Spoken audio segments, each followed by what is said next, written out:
Today is Conspiracies Exposed by a Retired FBI Chief. Ted Gunderson was the FBI Bureau Chief for Southern California. He supervised over 700 personnel, and after his retirement, he investigated a triple murder that opened his eyes to cover-ups and conspiracies. Ted is called by God to reveal the truth about Pearl Harbor, the assassinations of Jack and Bobby Kennedy, the Ruby Ridge and Waco incidents, and the bombings of Oklahoma City and 9/11. He's also going to tell you what is coming with no trial incarcerations, no right to an attorney, government snitches, more camera monitoring, non-warranted wiretapping, national ID card tracking devices for people, cell phones, and every financial transaction. Will you help me welcome Ted Gunderson? Hey, thank you, Stan. God bless you, my friend. It's great to be here again. I was here some 10 years ago, as I recall, and it's a great experience then. It's a great experience now. Ladies and gentlemen, I appreciate very much Stan bringing me back. I have some very strong messages for you, and I want you to listen to them and absorb them and pass them on to your friends, okay? I started out, after I retired, I opened my own investigative firm. And my first major investigation was the Dr. Jeffrey R. MacDonald case. That's spelled M-A-C-D-O-N-A-L-D. Dr. MacDonald, at the time, was a Green Beret doctor at Fort Bragg, North Carolina. And shortly after I retired, as I said, I was contacted by some of his friends who said that Dr. MacDonald had been tried and convicted of the triple murder of his wife and two children. Colette was pregnant. The two children, 2.5 and 5.5, and they said that he was innocent, absolutely innocent, and they asked me if I would investigate the case. I said, yes, I will. If the man is innocent, I'll continue to work the case. If he's guilty, I will not work that case. I went out to Terminal Island, which is a federal correction institute, San Pedro, California, and I talked to Dr. MacDonald, and I said the same thing to Dr. MacDonald. I said, if you're innocent, I'm with you. It was then that I went out and started my investigation. I went to North Carolina during January 1980. Spent the whole month there.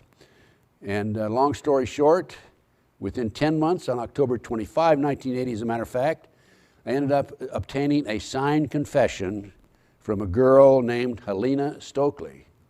She said that Dr. MacDonald did not commit those murders. They were committed by her satanic cult group. And of course, I had heard about Satan in the Bible, and I knew about the spiritual problem with Satan, but I didn't realize the extent of the satanic movement in the country today. And of course, I was just introduced to it then. Now, I know so much, it's absolutely unbelievable. It's mind-boggling. So that was when I first was exposed to these nefarious type activities by the satanic cults across America. Anyway, Alina gave me this statement, and I said to Alina, I said, what's the motive for the cover-up, Alina? And Alina said, well, there is at that time, and there was, of course, at the time of the murders, February 17th, 1970, there was a large-scale drug operation being operated by elements, a rogue element within the government out of Southeast Asia. Actually, they were flying, meaning this element, this rogue element, were flying drugs in plastic bags in the body cavities of the dead GIs into various bases all over America. And in particular, Fort Bragg, North Carolina, Lenny told me there were 2 generals involved. There were Army personnel, Army officers, police officers, and 2 local attorneys in Fayetteville, North Carolina. This was the reason for the cover-up, according to Alina. Now, the government had an opportunity to talk to Alina. She tried to give a confession. They refused. I was the one that obtained the first signed confession from her, as I said, in October 1980. From there, I went public. I was on numerous radio, TV shows across America, and people came from all over the country, calling me on the phone, writing me letters, telling me about satanic cults.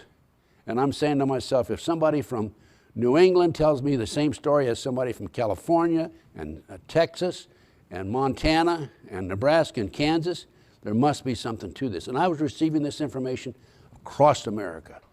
all basically the same information. I'm saying there's something to this. And that's when I woke up.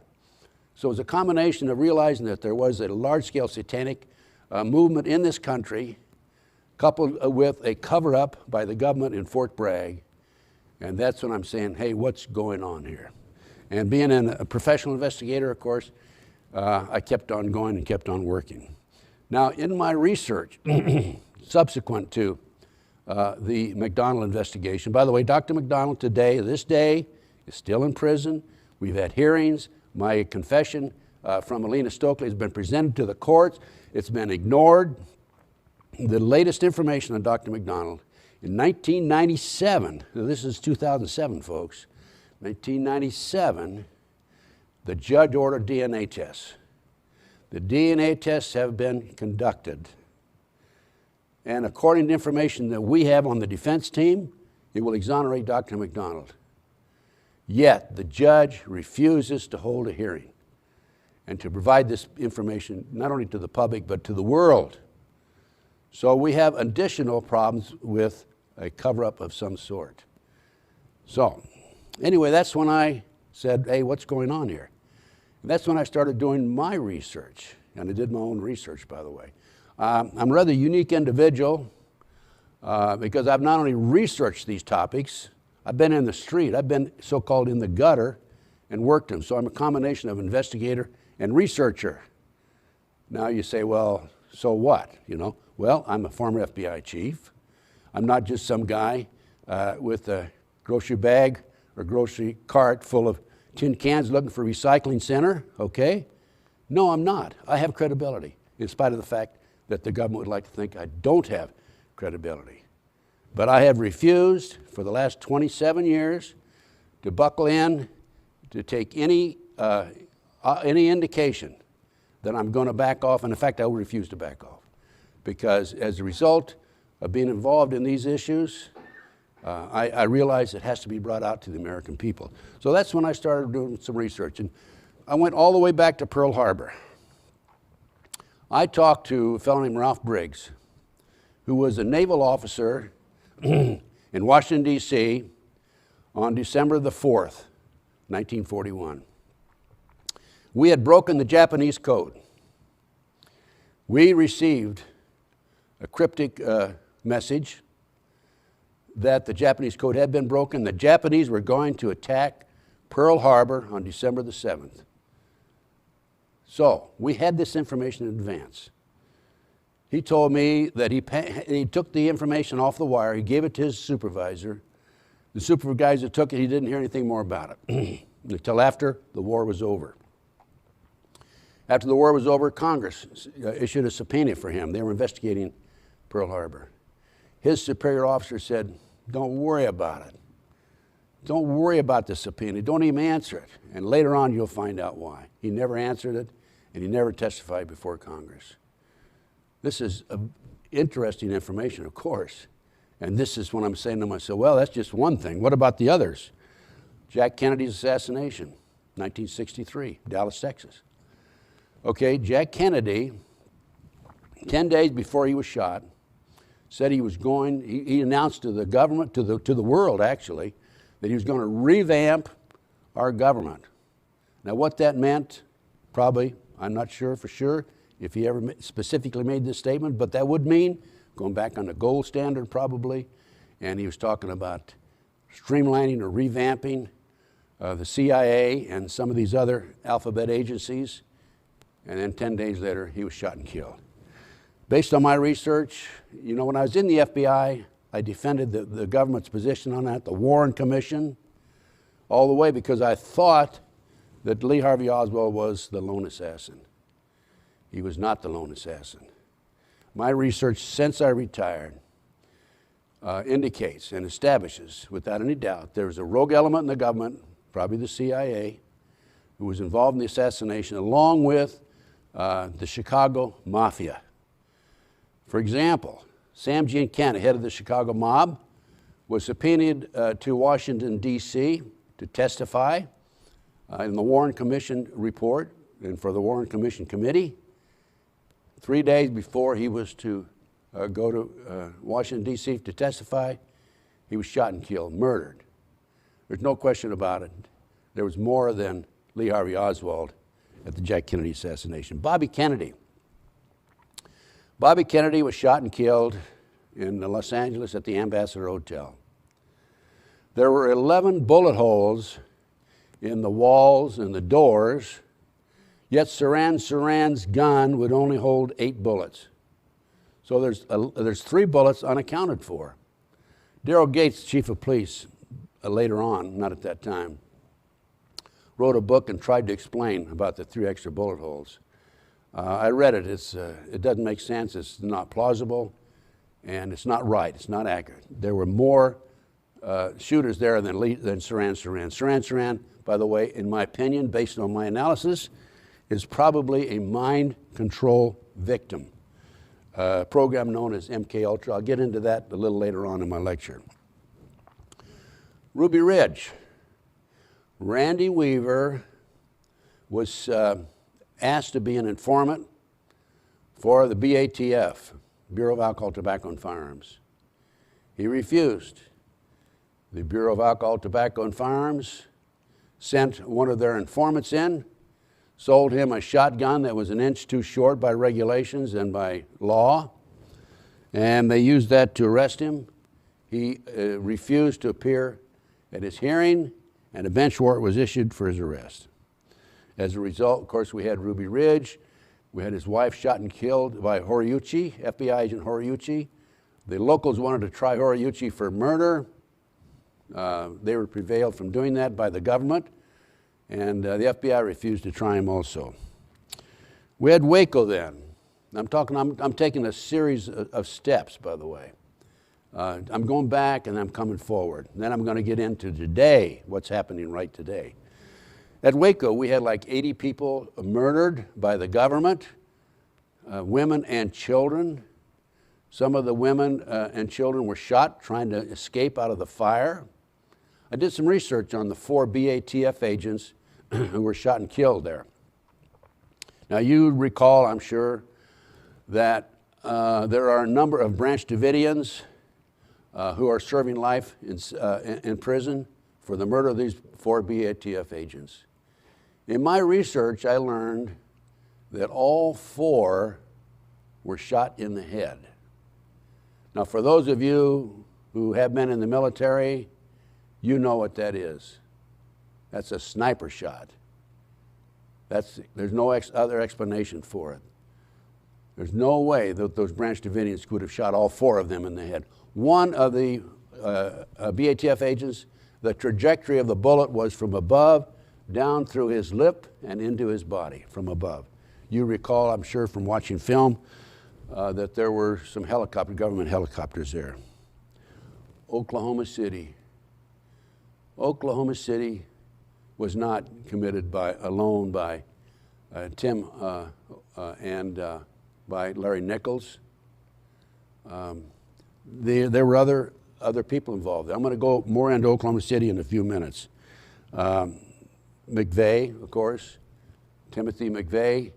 As a matter of fact, he wrote a letter to his sister that before Oklahoma City, he had been recruited by the CIA to work for the CIA on the assassination teams and also to work in the CIA drug operation. Our government's involved in this international scale drug operation. And the CIA's involved, there's no question about it. That's been well documented. During the period that Bill Clinton was governor of Arkansas, they were flying, our government was flying, Iran-Contra and so forth, flying drugs into Mena, Arkansas, and munitions and arms out. I have interviews that I've taken with CIA pilots, drug pilots. Bo Abbott's one. Also, I have an interview that I have conducted with Chip Tatum, who was a 25-year black ops operator for the CIA. But I'll go into more into detail on Oklahoma City in just a few minutes. And then, of course, I got a little out of synced on my dates, but in '93, February 26, 1993, we had the World Trade Center car bombing. In that case, the government had an informant in among the terrorists, Salam, And he was very wise because he was given a mic, a body mic, to record his conversations with the terrorists. And when he had his conversations with his FBI superiors and handlers, unknown to the FBI, he recorded his conversations with them. And it probably saved him from going to prison along with the terrorists. Long story short, the FBI was told in advance by Salam that they were going to use a bomb, a car bomb. He was commissioned by the terrorists to put this bomb together. He says to his superiors, FBI handlers, "We're going to use a dummy bomb, aren't we?" They said, "No, we're going to use a real bomb." So basically, the FBI not only knew in advance of the car bombing of the World Trade Center in 1993, they furnished the ingredients for the bomb. And then we have 9/11, and I'll go much more into detail on 9/11 later on in my lecture. But going back very briefly to Oklahoma City, I forgot to mention, and I will go in more detail also on Oklahoma City, that there were, according to one of the defense investigators who talked to me, there were at least 11 other people involved in Oklahoma City. Now, where does this lead us? Well, let me just tell you, based on my 28 years experience and my research, I have determined there are thousands of victims who have been targeted by an illegal U.S. government rogue criminal enterprise that is active 24 hours a day throughout the United States. A wet network of victims who work with me have reached the same conclusion based on 1, their personal experiences, 2, the sufficient number of victims, and 3, the extent and intensity of the harassment. It is far too active to be operated and controlled by private enterprise. Private enterprise goals are to achieve financial gain. These operations require extensive financing to operate with no return on the investment. I believe these programs are financed through illegal black operations such as drugs, prostitution, black operations involving gambling, kidnapping children who are auctioned off as sex slaves, and I'll go into that more later in my lecture. And these children are also used as human sacrifices and also for body parts. And I'll go into more detail about the number of children who disappear in this country every hour. I believe this well-sophisticated, well-organized operation has a central command. This is all my opinion right now, but I'm very confident of it because based on, as I said, my experience. Has a central command located somewhere in the United States with multiple satellite offices scattered throughout the country. It appears those who administer the program can call on any location in the U.S. for surveillance, a telephone tap, or other activity and harassment directed at a victim, and immediately dispense a manpower to the same scene that the victim is. This well-greased covert operation makes the old FBI COINTELPRO program look like a Sunday school class. You recall all the criticism of the FBI about the COINTELPRO program. I personally, by the way, was involved in Connecticut in the COINTELPRO program. Now, I can document that the government has the expertise, the finance, and the manpower to effectively administer such a program. To understand why and how a black ops criminal enterprise by this rogue element targets an individual, it is necessary, 1, to identify the victim. Number 2, outline the reasons the victim is targeted. And 3, document and identify the weapons and the tactics being directed against him or her. I will do this in my lecture using myself as an example as a victim. Believe me, I am a victim. Well, I just covered Pearl Harbor, Kennedy assassination. I'm a little ahead of myself. So let's go on to, this is the newspaper article on the 1993 car bombing.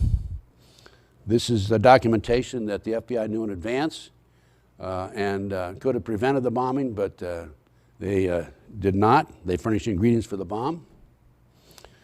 And here I am the victim, and the reasons I'm targeted. Well, I had my own radio show for 2 hours back in the 1990s. And in my radio show, I emphasized corruption and exposed satanic cults. I've given hundreds of lectures throughout the United States exposing corruption and satanic activity, including 16 lectures that are scheduled to be given in the immediate future for the Prophecy Club, a great organization, ladies and gentlemen. You've got to support the Prophecy Club. We need to keep Mr. Stan Johnson and his beautiful wife going and getting the word out. And I'm, again, thankful that they have asked me to participate in this DVD.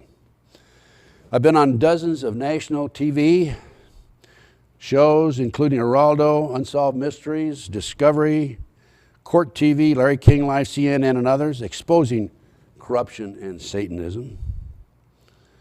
I have been involved in, of course, the confession of Dr. McDonald, and I've exposed a large-scale drug operation there. This is all well documented in my reports. It's available to you, by the way. I have produced and distributed hundreds of DVD interviews with covert CIA agents. I mentioned Chip Tatum and Bo Abbott a few moments ago.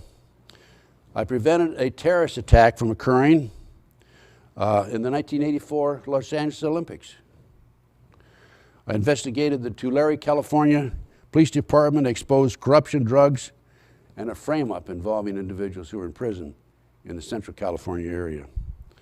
I've identified a fellow named William Menser, a satanic contract killer, as one of the Son of Sam murders in the New York City triple murder case. It was more than triple murder, it was a series of murders. I've documented and exposed the Finders. The Finders is a CIA covert child kidnapping ring that for years, from the 1960s until 1987, when it was exposed in U.S. News and World Report, was involved in the actual kidnapping of children, and I'll go more into that later in my lecture here today. I've continued to work on the Franklin cover-up case. I became involved in the Franklin cover-up case in the late 1980s, and I'll go more into that. In the Franklin cover-up case, there was a satanic element in the Midwest, mainly Omaha, Nebraska, that was flying children from Omaha, taking them out of foster homes, orphanages, and Boys Town, driving them to Sioux City, Iowa, 184 miles away, and flying them to Washington, D.C. for sex orgies with congressmen and senators. I was responsible for discovering and documenting tunnels that run to the McMartin Preschool. That case involved the McMartin Preschool in Manhattan Beach, California. The parents would drop the children off, 2-, 3-, 4-year-old children, preschool, in the morning, come back and pick them up after work at night, because mother and father are both working. And during that period, the children were being molested. And the children said that they were taken into tunnels under the school, up into a trap door of a triplex next door, taken out of the triplex, it was in the bathroom, the trap door was, and placed in automobiles and prostituted in the community. 2-, 3-, 4-year-old children prostituted. How sick can you get? They had a 2-year trial trying on the McMartins. The grandmother who owned the school was acquitted. Ray Buckey, the son, had a hung jury. And in the middle of the second trial is when I discovered, by the way, with the UCLA archaeologist, Dr. Gary Stickle, I had access to the school. I gained access to the school. I heard it was being sold to a contractor who was going to build an office building there. And I went to him and I said, "Sir, I want to have access to that building." And he gave it to me, providing I'd assume liability. And I had a lawyer friend of mine draw up a contract, and it was very official. And we went in there with Dr. Gary Stickle. Within 34 days, in fact, on the 34th day, Dr. Stickle said, "Yes, I can document there were tunnels under this school." The children said there were tunnels under the school. The authorities didn't believe it. They claimed it was not true. We found the tunnels under the school, the trap door under the triplex next door. We have pictures of the trap door, by the way. In the middle of the second trial, I called the district attorney's office. They sent an investigator out named Perez. I met him at the curbside. I said, let's go in. I want you to talk to the archaeologist. There's tunnels under this school. He said, I don't want you in the meeting. I said, why not? He says, you're too argumentative. Well, we'll see. So I let him go in to see Dr. Stickle, and I waited a few minutes, and then I went on in. And he was in there, an investigator who's not an expert in archaeology is telling a doctor who's an archaeologist that there's no tunnels there. We had tunnels there. The children were telling the truth. Basically, the family got away with that. So that was, and of course it involved, again, satanic cults. And then I personally investigated Oklahoma City bombing, which I'll go into more in detail in a few minutes. I documented, and I can document, and I'll go into this more in detail, that the FBI was furnished advanced information about terrorist activity, which included, if they'd investigated it, 911. They were furnished this information March the 20th, 2001, 6 months prior to 911. I've investigated numerous other cases, homicides, and other matters which involve cover-up by officials, including the Jerry Winder murder by a California Highway Patrolman in Red Bluff, California, the Victor Galustian murder in Los Angeles by a group of Iranian terrorists, and I'll go on more into that in detail in my lecture, and a Marine Captain Jerry Digman, homicide involved. He was investigating a homicide investigation inside the U.S. Marines in Camp Pendleton, California. Involved a huge cover-up by the U.S. Navy again. And a David Chase murder in Colorado involving drugs and child pornography. David ran across this operation by his next-door neighbor. He was found, he disappeared. He was found several months later in the river. His hand had been severed, his neck had been broken. And the most recent one is a Virginia Clement homicide in the Kaiser Hospital, Woodland Hills, California. I have to mention this with caution because the family just had a settlement on that case. In my professional opinion, she was murdered. Now, because of my work, I've had attempts on my life by gunmen waiting for me on several occasions. Then I learned through the Freedom of Information Act that I had 3 separate investigations on me, looking toward prosecution, of course. They described me in one of the reports, by the way, and I have to get a kick out of this, as Gunderson is armed and dangerous. Well, he is armed and dangerous. He's armed and dangerous with the word of Christ, okay? And you better watch out because that's the way it is, whether you like it or not, okay? And then I also I was contacted by DEA, actually Pam Fawcett, a girl. When they were unsuccessful in prosecuting me, they assigned a girl named Pam Fawcett on me to try to set me up on a drug operation. And Pam finally came over to me after 6 months and told me about the operation. I'll go more into that later on. She passed a polygraph test, gave me a signed statement. This did not work because I'm an honest man. And I asked her, why did you, Pam, come over to my side? And I said, how do I know? And how can I prove and how can you prove that you're telling me the truth? She said, well, in one of the telephone conversations she had with me, the agent had written out handwritten notes, and she kept them. He never did take them back. And she gave me those handwritten notes. So there's no question about it. And I said, well, why did you come over to my side? She said, I woke up the other morning and I realized you're the only honest person I've talked to in the last 6 months. So most recently, then of course I've been a victim of an extensive disinformation program by FBI informants, Stu Webb and Barbara Hartwell, the CIA informant. This is all documented. As a matter of fact, on Stu Webb, I'll go more into him a little later on, but I can prove that he is an FBI informant, and I will prove it. And most recently in Las Vegas, I had to move, well, more recently within the last year, I had to move from Las Vegas to a small town in Nebraska, 296 people. because I was being gassed. I was under extensive and intensive surveillance, and I had to move in order to protect myself. I have laboratory reports to prove that I was poisoned with arsenic and cyanide. And as a matter of fact, I think, and I can't prove this, but I think one of the things, I've always had a normal blood pressure, 120/70. And as a result of this poison that was pumped into my condominium in Las Vegas and also into my car, 2 needle marks, I can take you to my car right now, 2 needle marks between the door and the door frame where they pump poison in there. And what it does, I believe, this poison, it raises my blood pressure. And it was so serious and so bad that I had to go to the hospital on one occasion. And at one time, my blood pressure was 252/119. Well, what that does, if you don't correct it, you're going to have a heart attack or stroke. So instead of blowing you away with gunmen, putting you in prison, being able to take other nefarious activity against me, I figured that that's the latest technique and latest attempt to get rid of me. Didn't work. Didn't work because of divine intervention, very honestly, and I'll go into that later on. I've received threatening phone calls. I've received threatening letters. I've been burglarized in my home on numerous occasions. Thieves have stolen my research. My apartment window has been shot out twice, and I continue to have security problems, even though I did move to this small town in Nebraska. The surveillance is kind of interesting because in some of the surveillance, these people are cowards. And you get in a car, and if you spot them, you get in a car and you start chasing them. And they just get out of town in a hurry.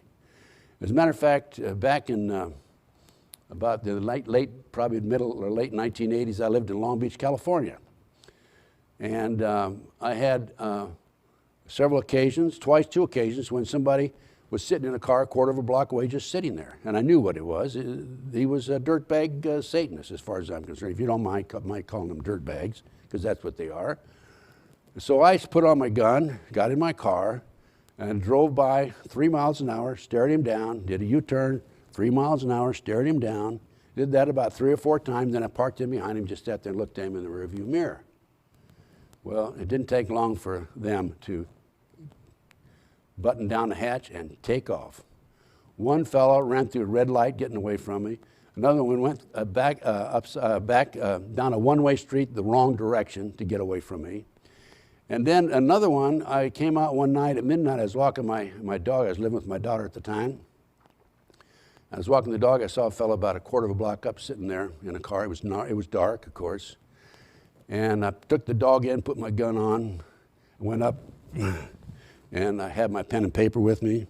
I walked around in front of the car, looked him over, walked around the back of the car, wrote down the license number, walked up to the side of the door where the driver was, and I said, "Let me see your driver's license." He says, "What for?" He said, I know who you guys are. I want to see your driver's license." And by this time, he's like an octopus locking all his doors. He says, "No." And he says, No, I'm waiting for somebody." I said, "Yeah, I've heard that story before." Well, just about then, I heard a door open across the street, and his friend who he was waiting for did come out. And I said, "You know, sir, I'm sorry. I made a mistake." But you do have a little amusement on occasion on some of these matters. So in Nebraska, I've continued to have a few little surveillance problems. But I mentioned earlier about the McDonald case. So this is when I woke up, this is what I said. I'm a little out of order, but you know, I can move around a little bit, a little maneuvering. As long as I cover all the points, folks. This is an article that appeared in the Time magazine, January 1, 1973. This is your documentation that they were shipping drugs in plastic bags in the body cavities of our dead GIs coming out of Vietnam. What a horrible thing to do. These brave soldiers who were sent over there not to fight for the country. They're sent over there because men in suits in Washington, D.C. send America's best and finest off to be killed. It's absolutely disgusting. Now we have that situation in Iran and Iraq, excuse me. Then the Franklin cover-up. That was an interesting case because in the late 1980s, I was called by a fellow named Ed Weaver, who had a potato chip company in Lincoln, Nebraska. I lived in California at the time, Los Angeles.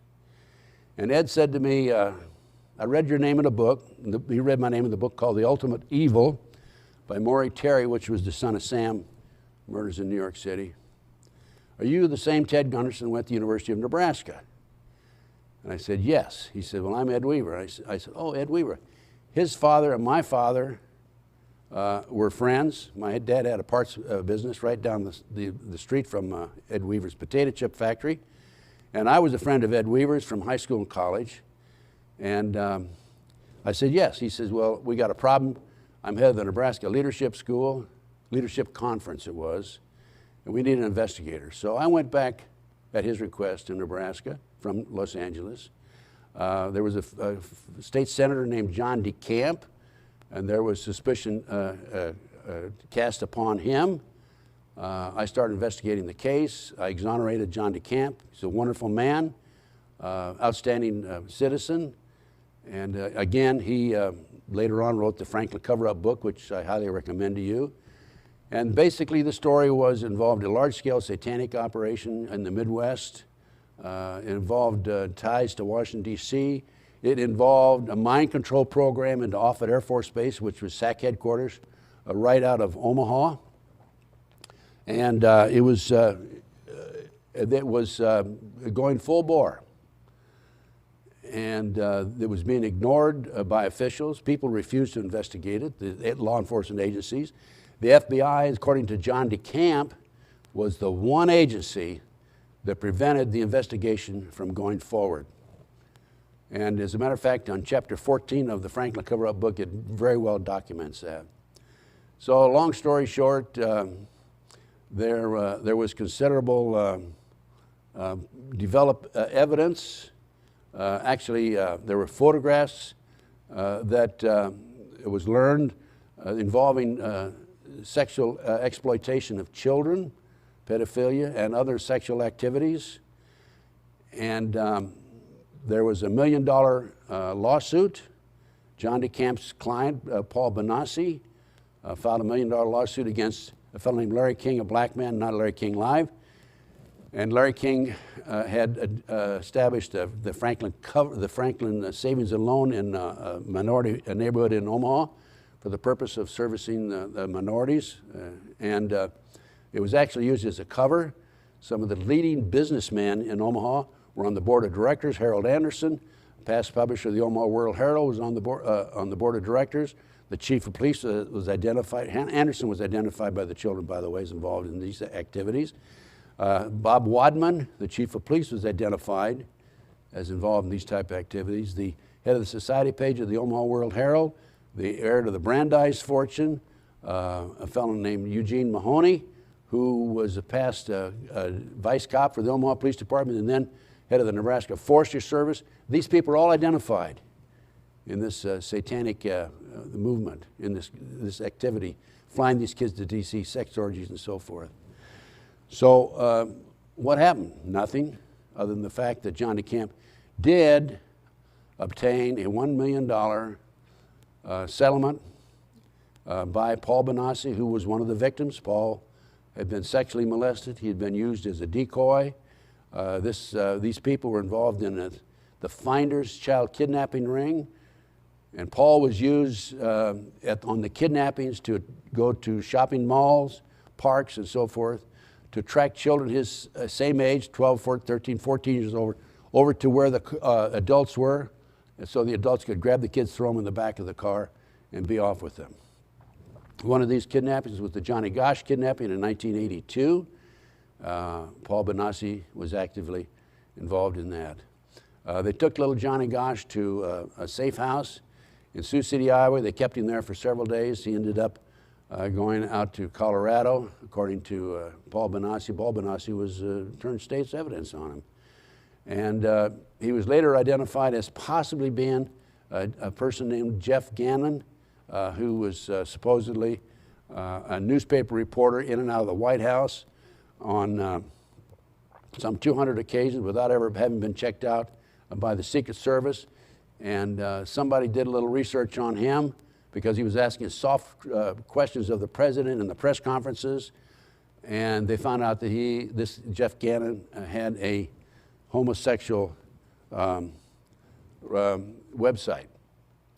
So this is your documentation of the homosexual prostitution probe. This is in the Washington Times. And incidental to the Nebraska Franklin cover-up case, Yorkshire TV in England came over with a camera crew for 7 months and produced a documentary on the Franklin cover-up. And it was to be aired and listed to be aired in the TV Guide, to be aired on the Discovery Channel on May the 3rd, 1994. John DeCamp saw the TV Guide that had this listed in it. It was never aired. So here several years ago, I ordered the TV Guide for May the 3rd, 1994. You see here it says Balance of Nature, not Conspiracy of Silence. Conspiracy of Silence was absolutely, even though it was printed in the book at one time, they had to reprint all these books in order to cover this up. So not to be outdone by these people, I went to the Philadelphia Inquirer, May the 3rd, 1994. You can see it's listed in the Philadelphia Inquirer TV Guide. Then I went to the LA Times. I figure if it's on the East Coast, it's got to be on the West Coast, right? There it is, Conspiracy of Silence. I've been selling this Conspiracy of Silence on my website, and I've sold probably 300 or 400 of them over the last 10 or 15 years. And recently I received a letter from Granada International, London, England. And they told me that the Conspiracy of Silence documentary belonged to them, and I better quit selling it, copying it, producing it, and selling it, or they're going to sue me. So I don't sell it anymore. But I understand that other people picked up on it and have, it is available on the internet. It's possible that you can get it right off the internet directly. National Center for Missing and Exploited Children, Washington, D.C. Well, this ties into the Finders, the CIA covert child kidnapping ring. Not directly, because in my opinion, the National Center for Missing and Exploited Children is a front. And the reason I say that, they've been in operation for some 25 years. They're an adjunct to the U.S. Department of Justice. They've been in operation for some 25 years. As of the fall of 2005, they had located 139 children. And the previous year, they had taken in donations totaling $49 million. It's interesting because I charted some of the flyers, these are the flyers that are sent out all over the country, that were being sent out as to the date that the victims, I'm going to go back and I'll come back to that in a minute. I charted the number of months and the number of times that a person, these children have been kidnapped. And I had 94 of these flyers. And I learned from charting these 94 flyers that half of those, 47, the children had disappeared in the months of June, October, and December. Those are the three major holidays of the Satanic movement. June the 21st is the summer solstice, October is Halloween, and December is the winter solstice. So I found that rather interesting that this is the case, but it's well documented, and I'll show that to you in a minute. These are some of the Satanic holidays, and of course this is part of the movement that involved the Franklin cover-up case in Nebraska. And you see the summer solstice and these other. Here's Halloween, December 22nd. And then in addition to there's 8 basic holidays where they sacrifice human beings. And there are between 50 and 60,000 humans who are sacrificed every year by the Satanists. I have that from 3 different sources. Ex-Satanists in 2 instances, and a priest in a penitentiary in another instance. So let's continue with some of the other satanic holidays. Here's January, February, March, April, May, June. Now we're coming into June the 9th and the summer solstice also. Now we go back to May. We have the 25th is the full moon that's coming up. June, July, August, September. September is a very active month. October, November.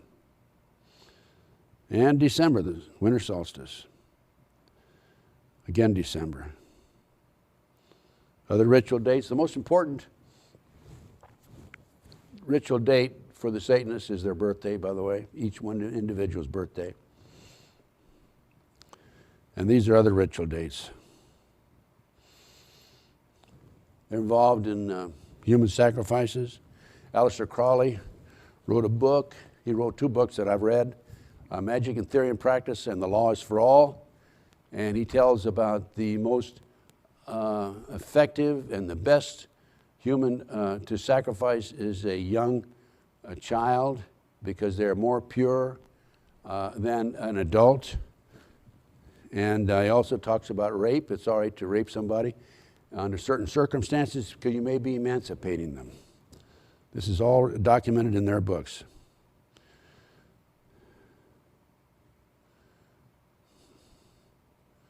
So you can see there are many lives that are lost each year, every day, and many more animals are lost. They sacrifice animals like they're going out of style, by the way.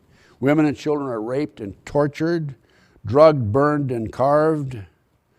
Some are tattooed with very tiny marks that can only be seen with a black light. Every orifice is a potential for intrusion with human, animal, and other objects.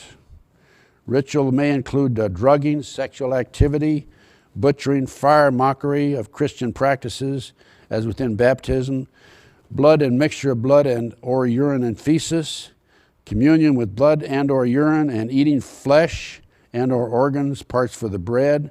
Also, birthing into Satanism may be done by placing the child inside a cow and pulling her out. They may also use to cut off a teat to sucking. Some parts are kept for the further use, bones and other body parts. The disposition of bodies, animal and human, include consumption at the site, burning, burying in an existing grave, burying and pouring lye or other caustic chemicals over the parts, leaving for the coyotes, preserved for shipment elsewhere, or kept or for other use later. Some are taken to rendering plants, some are taken to restaurants, some are dumped in outhouses and covered with chemicals. Dumps or landfilled, buried in between cement blocks. At a building site, buried under cement. They have very creative imagination. By the way, I might mention, the more clean the site, the less the evidence, the higher level and more practiced the Satanists. Often parts are mutilated, animals are taken to another site for the ritual. I might mention, I'm going to come to John Van Meter in just a few minutes. That's a very interesting case. That the sacrifices are very common, as I said, 50 to 60,000 per year, and every time, and they're also involved in a number of homicides, by the way. Now, invariably, when they do a crime, they always leave some sort of a subliminal message. And I know there was a satanic murder in North Dakota here quite a few years ago. There's a lot of blood involved, and 666 was on the wall. John Van Meter case. I had a call from John Van Meter here not too long ago. John is a woodsman out of Wisconsin. That's his business. He's also an author, an amateur author, I guess. I don't think he's had anything published yet, but he wants to write, likes to write and wants to publish one of his books, a book. John went to a conference in California, in Sonoma County, California. For those of you who are familiar with the Bohemian Grove, and that ties into the Franklin cover-up case, by the way, every summer, our leading world leaders, mainly U.S. leaders, meet at the Bohemian Grove in Sonoma County, California, and they have a mock ceremony, satanic ceremony, human sacrifice ceremony. And anyway, this Sonoma County is noted for this particular Bohemian Grove activity and operation. Anyway, John Van Meter is in the woods in Sonoma County, and he notices a caravan of 20 or 30 people coming in, and all dressed in black, and they have a girl that's nude, young lady that's nude, looks like she's around 19 or 20 years old. And he didn't think much of it at first, and then he left, and he came back, he says, you know, this isn't right. And when he came back, somebody started shooting at him. Well, being a woodsman, he had his .45 semi-automatic with him, and he took it out of his car, and he engaged in a gun battle. And he realized at that point that he was involved, and it interrupted a satanic human sacrifice. A long story short, he shot and killed 4 of them, and he chased the leader into the woods, this is his story, where they had an exchange of information, and the leader of the operation made this statement. He said, I have a get out of jail free, and he said, we own the cops here and the FBI. And he also told him, if you do anything to me, if you kill me, you'll end up the rest of your life in a 10-by-10 cell. So what John did, he chased him out, and he ended up getting the best of the satanic leader, and he shot him. It was defense, self-defense all the way around. In the meantime, the girl jumped in one of the cars, she was nude, and drove out of the area. And John learned later that she drove to Oakland, California, dumped the car, and had her brother come pick her up. He looked in the black pocket, hip pocket of this individual, this leader of the satanic cults, and there was a telephone number there. It was a 202 area code, which, by the way, is Washington, D.C. And also listed on there was a restaurant called Garinthus, G-A-R-I-N-T-H-E-S, Greek restaurant, New York City. And so he called that number. And a female voice, according to him, answered, Federal Bureau of Investigation. He called that number the next day, and the number had been disconnected. This is his story now. And the restaurant address, by the way, was 461 Lambrave, Lambrave Street in New York City. John later learned there was no such address in New York City. So he reported the shooting. He was shot by himself, by the way, by 2 different weapons. And he reported the shooting to the police in Sonoma County. He also went to the newspapers, gave them his coat. The coat had bullet holes in it. And he went home. This was in Halloween of 2004, by the way. A year and a half later, he's working in Wisconsin in the woods, and 2 individuals show up, and he has another gun battle with these 2 individuals. He said he knocked one of them down. They had body armor on, obviously. Twice, he knocked the other one down 4 times, and he also got shot again, and they finally ended up taking off. He learned through one of his sources that they went to a doctor in Chicago, and he later somehow or other obtained the cell number of one of the shooters and talked to him on the telephone. And he learned that the one fellow, Satanist, had died in Chicago, and the other individual was going to drive him back to Colorado, and he planned to go into the woods for himself and die. He figured he was not going to make it. In fact, the doctor supposedly told him, you need medical help right away, and of course they would refuse to go to receive medical treatment because there'd be too many questions asked. So he reported to the police in California, reported to the police in Wisconsin. The police in California, in spite of the fact that he was shot several times with different weapons, John, filed a report on him, charging him with a felony for filing false information. And he had to hire an attorney. He was afraid to go to trial because he's afraid of a corrupt jury and a corrupt judge. So he paid him $10,000, $10,000 fine, and a suspended sentence. Wisconsin is in the process of prosecuting him also for filing a false report, and his trial comes up in June sometime. So I found that a rather interesting case.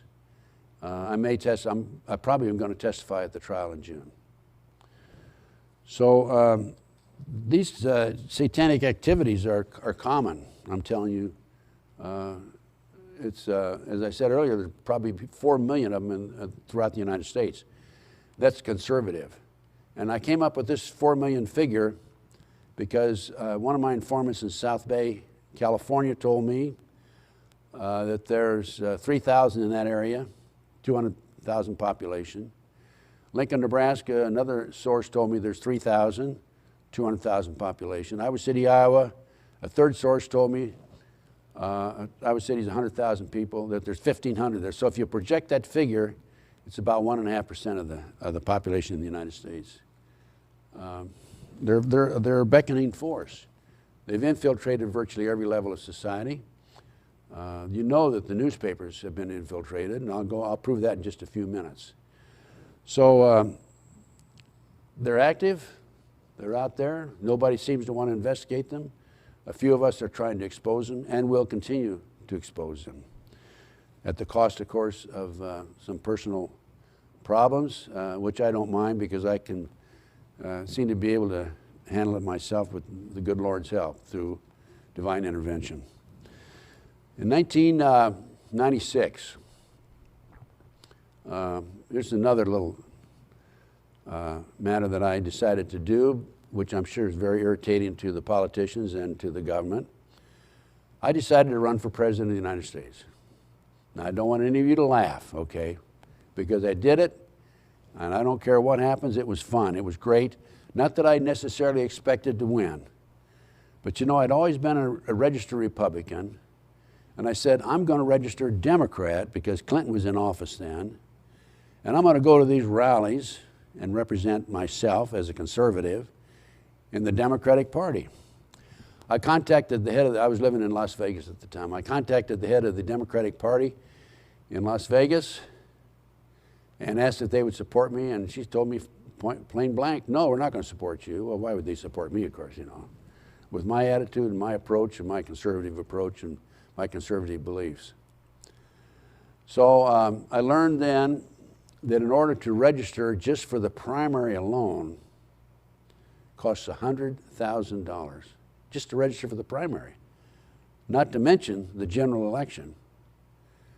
I registered in New Hampshire, which was the first primary in the country, for $1,000. Unfortunately, I didn't have enough money to fly back there to campaign, but in spite of that, I came in 11th out of 21 candidates. And I called the ABC affiliate in Manchester, New Hampshire. And I said to the lady, it was on a Thursday, I want to know what primetime costs Sunday night before the Tuesday election. And she said it's $20,000, $10,000 an hour. I said, thank you very much. She called me back Friday. What are you going to run? I said, well, I'm going to run a documentary called Clinton Chronicles. And for those of you who don't know about the Clinton Chronicles, it's a story about drugs coming into Mena, Arkansas, the corrupt Clinton administration in Arkansas, and of course some of his nefarious activities since he's president. I received a call back on Monday. This was, Tuesday was not the election, but it was several weeks before the election. And she said, by the way, Mr. Gunderson, I just want to tell you that we made a mistake in quoting the price. It wasn't $20,000, it was $120,000. Of course, I wasn't able to get the Clinton Chronicles run on the ABC station there in Manchester, New Hampshire. But I thought if I could get that Clinton Chronicles on the air, it might make a difference in the whole election. So anyway, from there, like I say, I couldn't get back to New Hampshire. Finances were tight. I had a friend of mine, since I used to be in charge of the FBI in Dallas, Texas, I called a friend of mine and asked him if he would donate $2,500 to register me in the state of Texas. And he did. So I went to Texas, I campaigned for 3 weeks, and I came in 5th as a candidate with over 15,500 votes. So I did very well there. And there was a former state legislator, a lady that was very nice, Myra Dipple out of Tyler, Texas, who I'd met her in a conference in Washington, D.C. when I went there in connection with the American Free Press, which is a fantastic magazine in Washington. And Myra, being a former state legislator, took me around the state and introduced me to various individuals. It was a great experience. And I had a rally in, I think it was Beaumont, Texas. And Bob Gebhardt was there, the congressman from St. Louis. And usually they'd let me give a few comments. In this particular case, nobody, the master of ceremonies refused to let me comment. He only introduced Gebhardt and one other candidate. And there were about 5 or 6 of us there who were candidates in the primary. And afterwards, the judge, who was a master of ceremonies, came up to me, whispered in my ear, he says, I really admire you for what you're doing, which I thought was nice. So in other words, I was not totally blocked out or ostracized from the operation. But as I said, I couldn't continue the campaign. Tennessee and Oregon refused to register me, even though there's no registration involved financially there, because they said I was not a viable candidate. And so there was nothing I could do about that. I ended up coming back to Nevada, and I ran for the state Senate, for the U.S. Senate against John Ensign, and the Democratic candidate. I registered as independent when I came back to Nevada, and I came in 3rd out of 5 candidates there. So I did pretty well, considering the fact that I didn't have any financial support or any help. I told you about the John Van Meter case. So where do we go from here? I told you about the Finders child kidnapping ring. By the way, on the Finders, I don't have it with me because I've been traveling, a U.S. Customs report on the Finders, which documents an investigation by that agency that the Finders has been involved in kidnapping children, as I said earlier, since the 1960s. It was exposed in 1987, as I mentioned a few moments ago. I was attending a conference in Las Vegas, and I was selling my book on the Finders. I have a report on it, actually, it's not a book.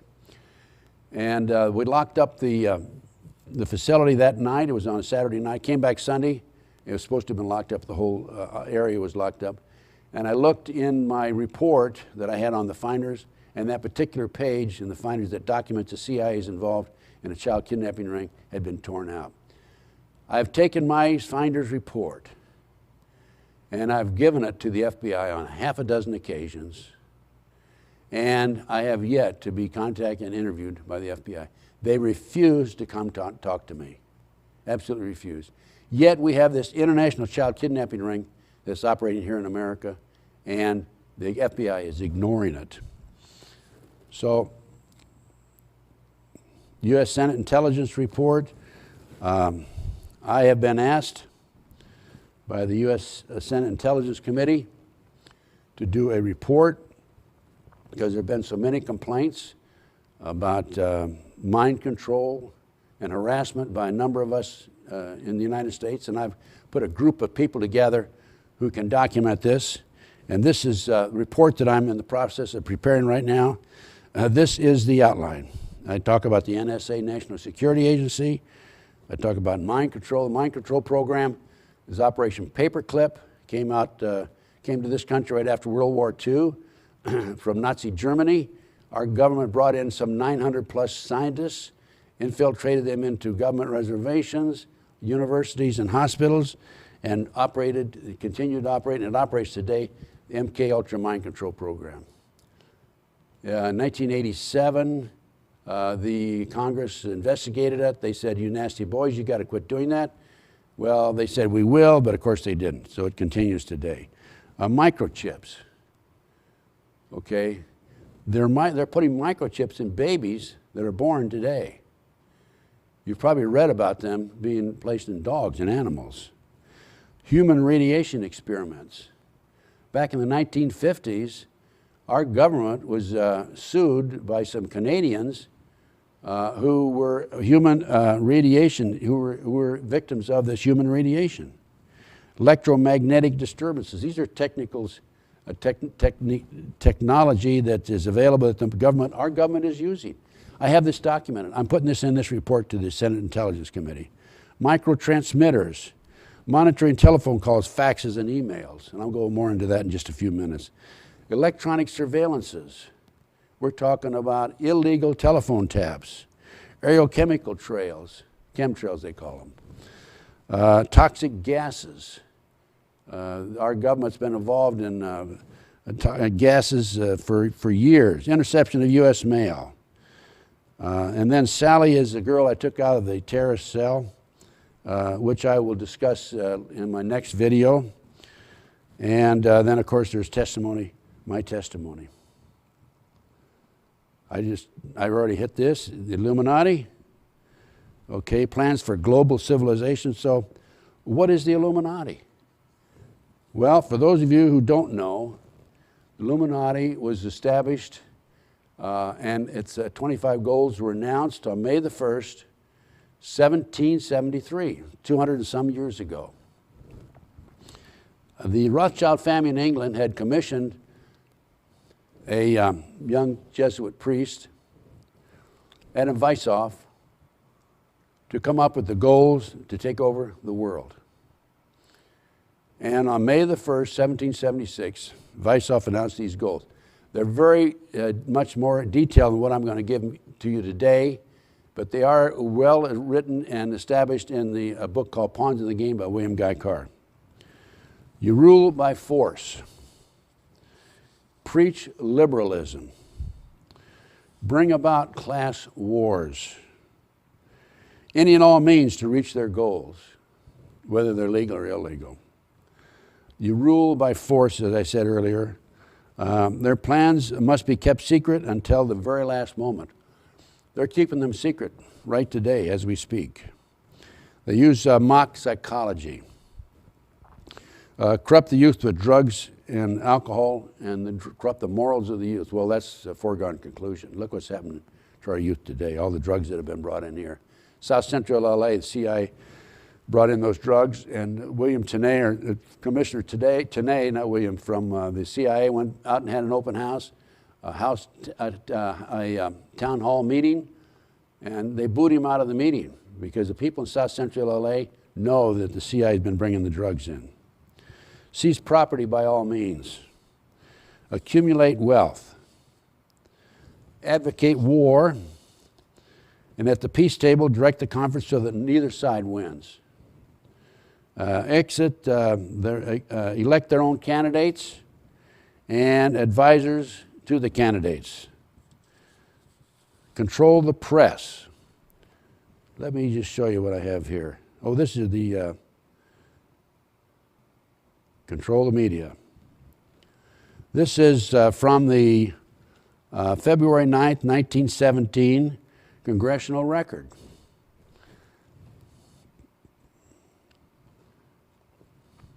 And at that time it states, as Congressman Callaway stood up on the floor and he said, that on March 15th, 1950, the J.P. Morgan interests, the steel shipbuilding and power people and their subsidiaries, I can't read it here, put together 12 men high up in the newspaper world and employed them to select the most influential newspapers in the United States.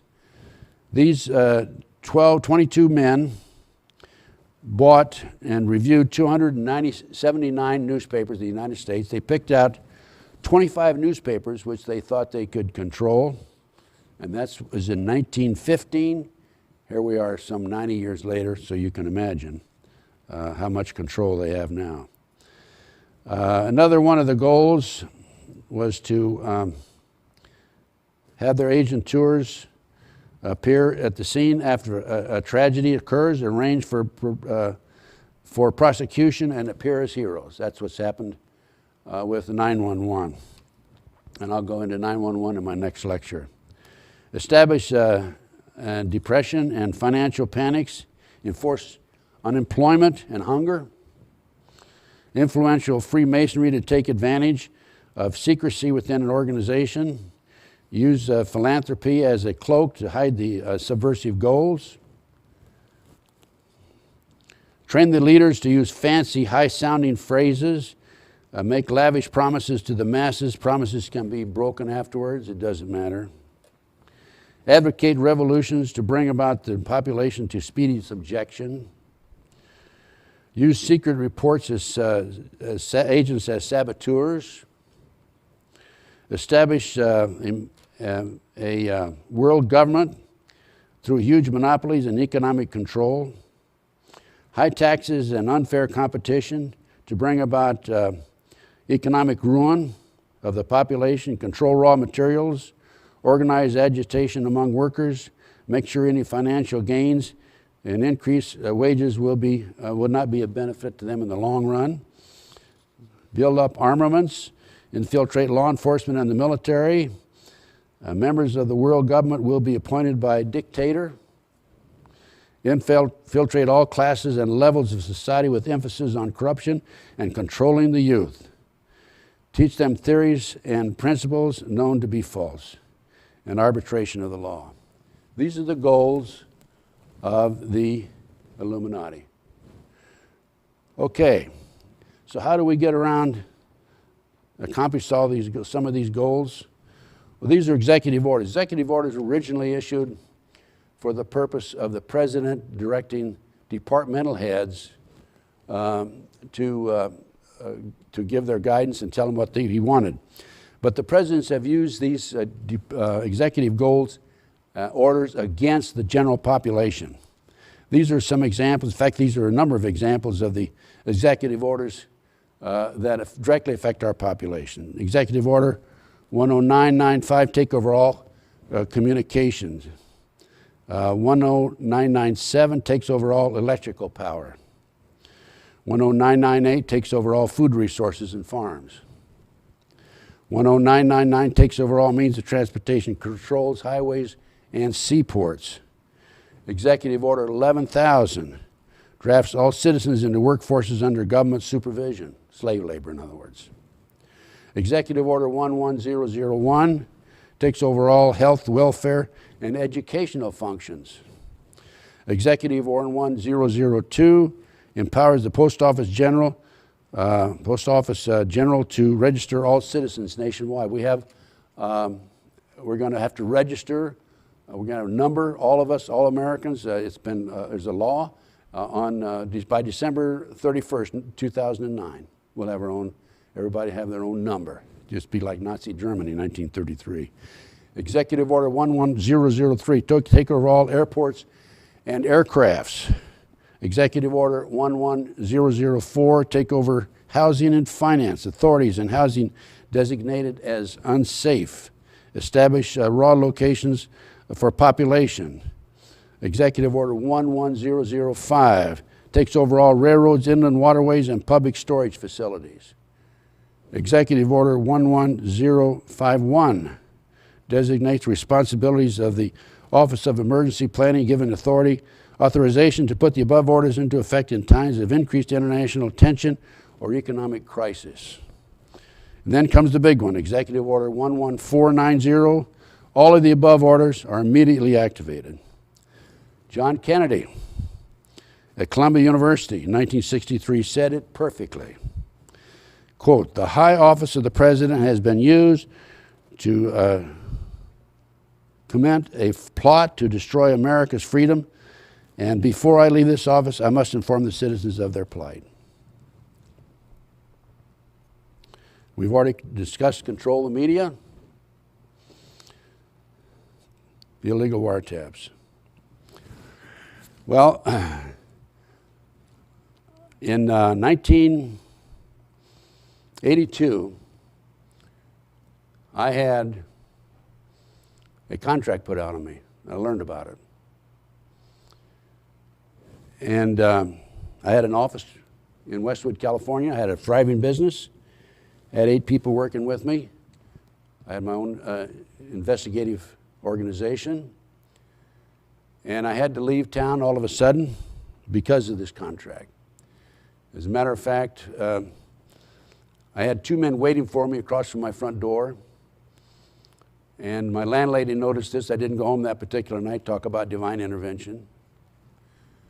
And ended up going to Dallas, Texas for 18 months. I also worked with F. Lee Bailey for a period. So when I came back from my trip after 18 months, I basically had let my staff go. I still had the office I was trying to keep going. And I was paying my own bills. I had always had an office manager paid my bills. And in paying one of my bills, I noticed that my telephone, I had a bill from an organization known as Answerall Answering Service. And I did not have an Answerall Answering Service. I had my own answering service, not that one. And I noticed that it was like so many dollars. I think it was $7 for every mile. It was like $42. And the address was on West Pico in Los Angeles, California. So what I did is I figured it was an illegal operation involving illegal telephone taps. And I went down and took pictures of all the cars in the area. And then I started checking out the automobiles. And I found out that most of the automobiles' license plates were not registered. So I knew there was something up. So then what I did is I filed this lawsuit. And as I said, it said in this newspaper article, Los Angeles Daily News 22186, ex-FBI man sued General Telephone. Says the telephone tapped, he got the bill. I paid my own bill, and they were tapping me. I filed a $10 million lawsuit against GTE, and we went right up to the period when we were going to depose one of the key witnesses. And my attorney said to me, "You know, we ought to settle this, Ted." And so I decided to settle it because the man who actually was running my real telephone answering service started investigating this, and he ended up dead. Died under mysterious circumstances. So I figured it'd probably be best if I did settle it. So we settled it for $6,000. I found out later that my attorney was a personal friend of Bill Clinton's, and as a matter of fact, received Christmas cards from the White House on every Christmas. So that was just this is a documentation of illegal wiretaps. It's very well documented. FBI informant Pam Fawcett. As I mentioned earlier, Pam was with the FBI, working with the FBI and with DEA, tried to set me up on an illegal drug operation. I'm an honest man. I wouldn't have any part of it. And she finally ended up coming over to my side. Incidental to this, I learned that after I wrote a letter to FBI headquarters in Washington, D.C., Buck Revell complained about the investigation, about the fact they tried to set me up on a drug operation. And I learned that the FBI had subpoenaed Pam's parents' telephone. And the reason they did this, of course, is because they thought maybe that I'd use Pam to set them up. I also learned later, and by the way, as a result of me developing and learning about this information, I wrote a letter to Buck Revell, who was number 2 man in the FBI. This is the letter. I learned that the FBI has subpoenaed the telephone records of Mr. and Mrs. Ray Fawcett, Pam Fawcett's parents, because I presume you're attempting to establish whether or not Pam was truthful in her statements to me, because I had furnished them Pam's statement in a cover letter, and where she gave me the statement and admitted that she was working for the FBI and DEA against me. And I told Buck Revell at that time, I said, Buck, you people are Bush, meaning Bush League and Major League Baseball, minor league baseball, I should say. So for your information, you passed the polygraph examination. I suggest you also compare the known handwriting of this Rick Horn, who was a DEA agent who wrote the note that she gave to me from one of the telephone conversations, which he failed to retrieve. Suggest that you check the known handwriting on the note with this Rick agent. This is what I told him. She says that, Pam says that the notes are in Horn's handwriting. They were given to her by Horn to assist in her recorded telephone conversations to me. Pam has advised me she's willing to be interviewed by you and any other law enforcement agency. Of course, I said I wanted to be present if that's the case. So that's my experience with Pam Fawcett. The last time I talked to Pam, she had a hit on her, and she was going into hiding. And the FBI has an informant program, ladies and gentlemen. If you didn't know it, I'm going to tell you all about it. Okay? In the last 27 years, I guarantee I've had at least 15 to 18 people planted on me. What's better than to have somebody come in and work shoulder to shoulder with you, and then to use that information that they gather against you? And that's what's happened to me. Jim Kloberg is just an example. Also, Stu Webb's another example. There's another example, Barbara Hartwell. Barbara Hartwell admitted to me that she was from a CIA family. Kloberg, I knew him back in my campaign when I ran for president. In fact, he was my campaign manager. And I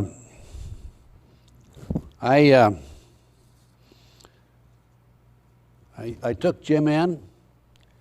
He's a very outgoing individual, very bright, very intelligent, excellent with the computer, got a lot of abilities, and I trusted him. And then what happened is, when I went to Texas to campaign, Myra Dipple had $8,000 worth of gold, and she wanted to donate that to my campaign. Excuse me, $800 worth of gold. She wanted to donate that to my campaign. And so we mailed the gold from Texas to Las Vegas, where my headquarters was. I've learned later that Kloberg took that $800 worth of gold and put it in his pocket. Okay, I didn't know that at the time. So after the campaign was over, I'd run for president in the Democratic primary, 2 states. Came back, ran as an independent for the U.S. Senate in Nevada, Southern District of Nevada. And I received some letters. And what these letters were people who had bought my books and reports and research, which is available to you today on my website, of course. Like, for example, Oklahoma City Report, which I will go into in the next lecture. 222-page report. So we were selling my reports and my research to the public for contributions and using that money on the campaign. So what happened is, after the campaign was over, I received on February 22nd, 1996, from Mark Murphy. If you look on the sheet there, on the board, on the screen, it's number 1, about second paragraph. 2100 West Drake Road, Fort Collins, Colorado. He sent $55 postal money order for the purchase of my reports, which he never received. It was subsequently learned that the money order was deposited into an unauthorized bank account and that's the bank account number, 037262862, payable to Bank of America. And this bank account was actually a bank account set up by Jim Kloberg. In December 96, Miss A. Matthews of Los Angeles, California, furnished a flyer dated March the 20th, 1996, captioned, quote, "Commission to elect constitutionalists," end quote. This flyer solicited the purchase of my products. It was fraudulently signed Ted Gunderson with the return address of 236 South Rainbow Boulevard, Suite 252, Las Vegas, Nevada, 89128-5329, end quote. Joan Lynch is listed as the treasurer. And then another situation came to my attention. A Miss Marie Worrell of Harrisville, Missouri, furnished a copy of a $55 check she wrote on April the 8th, 1996, payable to CES, that's a Commission to Elect Constitutionalists, of course, at the same Rainbow address. And Miss Worrell never received the products she ordered. The check was deposited into the same bank account as the other one, probably Bank of America. I wrote this letter. Oh, then, of course, there was a second or possibly a third bank account under the name Committee to Elect Gunderson or Gunderson for Congress, as it appears in a number of campaign contributions were not processed through the official campaign account. And then here I mentioned the $800 that Meyer Dipple donated. So what did I do with this information? Also after my campaign, before I received these letters, by the way, I had information from one of my sources who told me that Jim Kloberg, and I didn't know this till afterwards, was actually an informant for the FBI. Jim Kloberg was planted in my campaign to sabotage my campaign, no question about it. So on January 20th, 1997, I wrote a letter to the U.S. Attorney in Las Vegas, Nevada, Catherine Landris, and I explained that I ran for the Democratic Party primary, U.S. Congress later. He was a key campaign manager, explained the situation, and I asked for an investigation. I did receive a response from her. She said she'd referred it over to the FBI. Here's the letter from her to me saying, "Your letter confirms receipt of your correspondence, so on and so forth. The state. I have forwarded a copy of your letter to the Federal Bureau of Investigation for their review and or their investigation. If you have any questions, please do not hesitate to contact me." I didn't hear from the FBI. So I wrote another letter, which I didn't put on the chart here, or didn't put up above, on display, I should say. And I received another letter back from Ms. Landreth, and she said that she had furnished it again to the FBI, and the FBI never contacted me, never came back to see me. This is a clear-cut case of fraud, election law violation, of which the Federal Bureau of Investigation is responsible for investigating. This is another federal violation that I have furnished to the FBI on a platter, as I did with the Finders case, with the documentation that the Finders is an international child kidnapping ring being operated by the CIA. This is another flagrant violation of the law by individuals that is being ignored by the FBI. By the way, I forgot to mention, after the Finders organization in Washington, D.C., the kidnapping organization I mentioned a few moments ago, was exposed, they moved their operation. I understand. I've been told by a confidential informant. I don't have more details than this. I don't know if it's true. I cannot say for sure, but I want to tell you this. I've been told they are now operating out of Wichita, Kansas, and they are operating out of a church in that area. True or not, I don't know. I haven't had an opportunity lately to check into it. I've been so busy.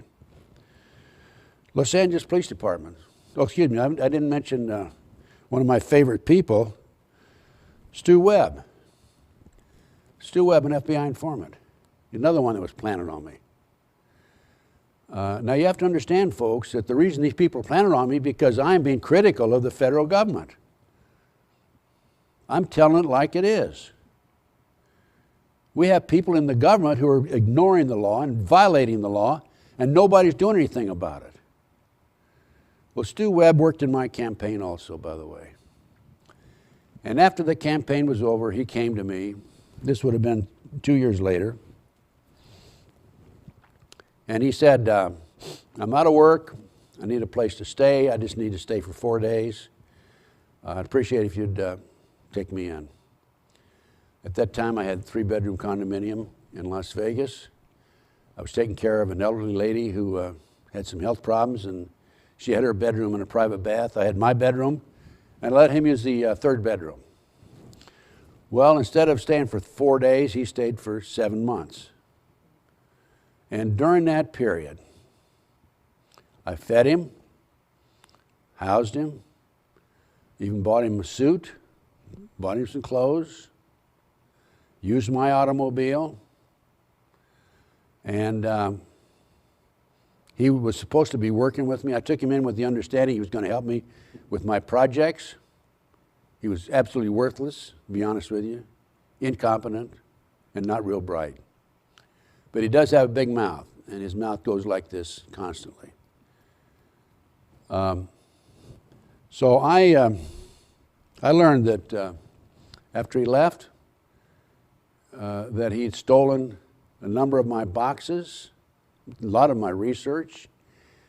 I had a book called Thanks to the Memories by Bryce Taylor. He took 35 copies of Thanks to the Memories. They were given to me on consignment. They retailed for like $35, $40 each. That's a lot of money. He took those. And as a matter of fact, he waited until I left Las Vegas and went to Los Angeles for some business before he stole me blind. And incidental to that, while I was out of town, I had another individual who I had there working with me. Tom Gall was his name. And Stu Webb came up one night, again after I told him to leave, from the street up, climbed up the balconies, over the patio outside balconies, on the 4th floor, hand over hand on the rails. He came in, assaulted Tom Gall, stole my reports, and disappeared. I filed a complaint against him. Went down to the police department. And the police department did do some investigation, fortunately. I'm thankful for that, because usually they don't. But we could not find any stolen property, so they didn't have a strong case. The police officer was a very, very, very nice gentleman. So then sometime later, somebody told me that Stu Webb was bashing me. By the way, his parting words going out the door were, "I'm going to destroy you and the patriot community." Those were the last things he said to me. And then he came back when I was out of town and stole my products. Sometime later, I heard that Stu Webb had bashed me, criticized me on a DVD. I ordered a copy of the DVD. I sat down and reviewed it. 23 minutes into the DVD, Stu Webb says, "I've been working with FBI agent Robin Salvador, Las Vegas, and I've been given a symbol number." I was sitting on a couch. The lady I take care of, the elderly lady I take care of, was sitting on the other end of the couch. I almost fell off the couch, folks, because to you or somebody that doesn't know anything about the FBI, that doesn't mean anything. But to me, being given a symbol number means you're an FBI informant. The FBI gives symbol numbers to their informants so that the information that's attributed to them in the reports does not identify the source from which it came. And here he had it right on the video. So I can't believe this. I can't believe he's that stupid. But he is pretty stupid, by the way. So I told some friends of mine about that I had this video. And I set it aside for about 10 days, 8 or 10 days, because I was busy. And my friends said, send me a copy of it. So about 8 or 10 days after I reviewed it on the couch, from the couch, I made 6 or 8 copies of it. It was a video. And I sent it around the country. I received a phone call. There's nothing in there about him working for FBI agent Robin Salvador. There's nothing in there about him being given a symbol number. I said, what? And I took that video off the shelf and I played it. It was not there anymore. Somebody had come into my condominium and taken that video and switched another one in there that did not have that information in it. We call it, in the FBI, surreptitious entries. More illegal activity, burglary. It's plain burglary. I've been burglarized so many times, it's unbelievable. So what I did is, of course, I ordered another one from the producer with John Gentry out of Dallas, and now I have both of them. But I found it rather ironic and excellent documentation that they have been coming into my home residence on a regular basis. They, meaning this rogue element, a satanic group that operates within the confines of the government. So there's Jim Kloberg, there's Stu Webb, there have been others. I've had so many people planted on me since I became critical of the federal government. I feel like the Garden of Eden, to be honest with you. I've had so many entries into my condominium and my residence, I feel like it's Grand Central Station. The most recent incident where I can document this, I moved from Las Vegas to Nevada in May of 2006, because I was being poisoned, gas and so forth, had arsenic in me, cyanide and what have you. And in Nebraska, they've even come into this little small town I live in, Claytonia, you folks, if you want to come visit me, feel free. Claytonia, Nebraska, 200 Adams Street. They've even come into my house there. And the reason I know they've come into my house there is because I've had some of my research missing. And also I keep a gun in my bedroom. I have several guns. That's for the benefit of the New World Order boys when they come after my guns. I just want to let you know I have 3 of them. I had 4 of them. I gave one of them to somebody, one of my friends. I'm not going to tell you who the friend was that received it. But I keep a gun in my bedroom. All my guns are loaded. I live alone, except I do have an associate there, Clarence Malcolm, reliable, dependable, loyal person. He's had to move because he's been harassed himself. And I recently checked my gun here within about the last 6 weeks. And guess what? It's a revolver, a .357 Combat Magnum. Fantastic weapon, by the way. And the bullets are all out of the revolver. I never in my life have had a gun that didn't have a bullet in it. So the boys have come in. I call them boys, junior high boys, children, whatever you want to call them. The boys have come in to my house in Claytonia. Claytonia, by the way, is a town of about 5 blocks long. There's not a red light. There's not a stop sign on the main street. We have a bar, Coyote Inn. We have a bank, and we have a post office, and a couple of other minor shops, barber, by the way, and we have a welding shop. So, you know, there's not much there for anybody to come at, but when they come around me, I see them, because I can see the whites on their eyes there. In Las Vegas or LA, a little more difficult because there's so many people around you. By the way, flying in today to Topeka at the Midway Airport in Chicago, I picked up a surveillance on us. I was there with Stan and Ms. Johnson. What I think is a surveillance, I can't prove it, but it was very apparent to me. And having been the experience that I've had and as professional as I've been, and I am good at my work, I know when I have a surveillance on me.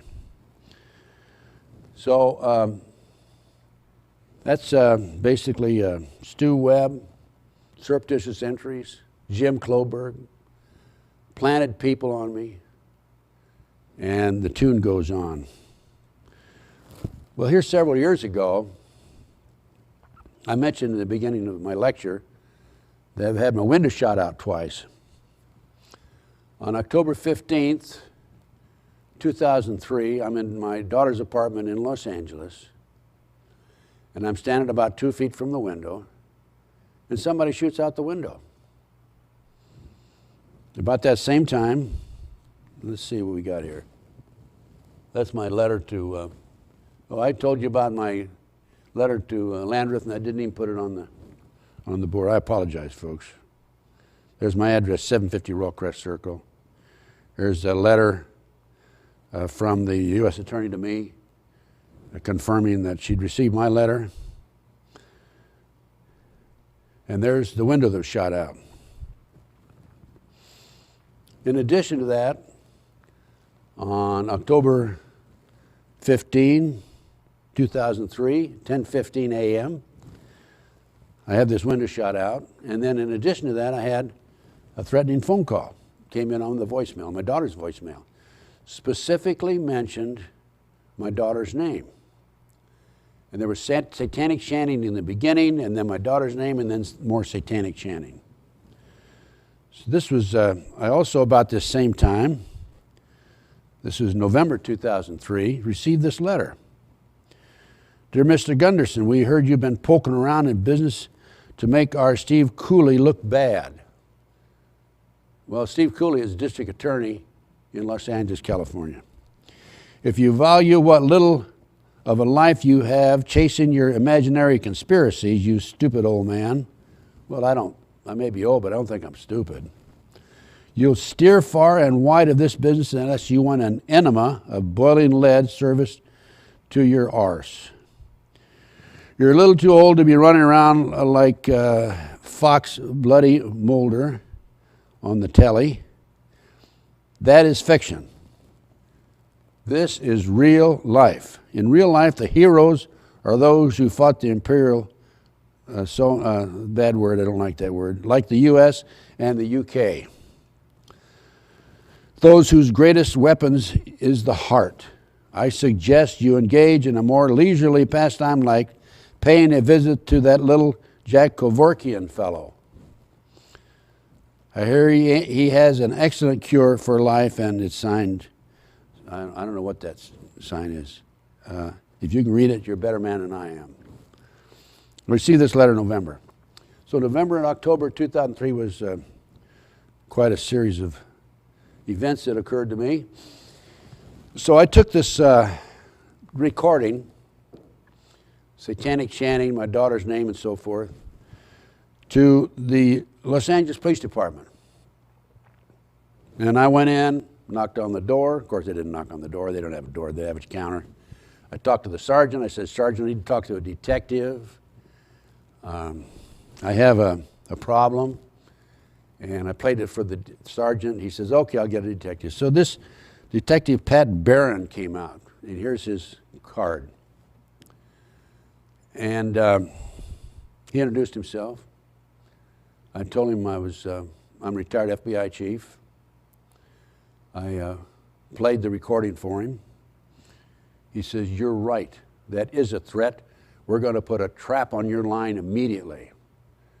Well, a trap is what they put on a line to trace the call that's coming into your phone number so that you know where the source is, okay? So I go back to my daughter's apartment, and I receive a phone call, and a man who identifies himself with the LAPD, Los Angeles Police Department, says, just want to confirm we're going to put a trap on your line. Well, I thought to myself, well, if I got it, I might have a tap on my line, and then the bad guys are going to know that they're putting a trap on it, right? So, but anyway, it was too late for me to do anything about it. So I was very happy that they were going to do this. And then I received 7 more threatening phone calls, hang-ups and so forth. And I received a total of 11 during that period.